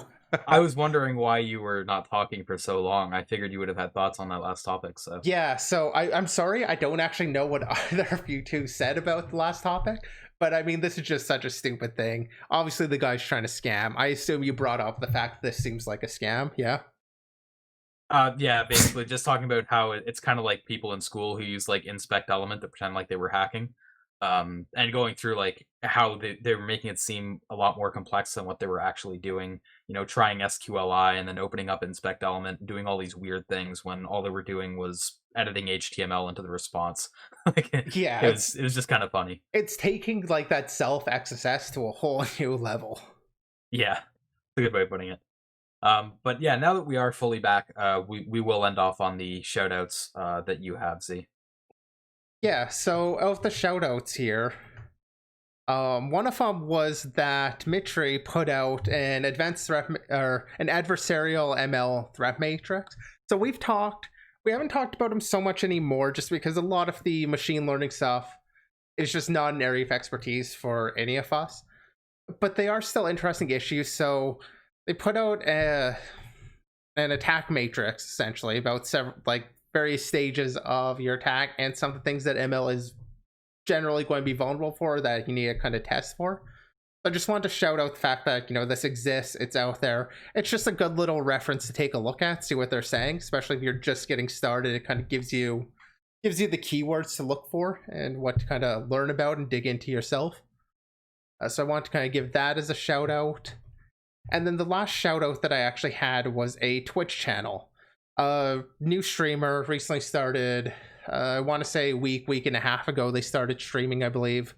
El Hazred. They do kind of, you'll see on screen if you're watching, he was playing Amnesia, but his other streams have been more hacking and security related. I've enjoyed hanging out in his streams, watching him go through the struggle, and I appreciate that he includes the struggle when he's trying to work on generally hack the box. It is a little bit more similar to pen testing rather than the like exploit development that we go for, but still enjoying them, like go through the struggle there, including that in there, not making everything just look easy or skipping over the research aspects. So yeah, I just kind of recommend to check him out. I've been enjoying his streams and just want to give him a little shout out.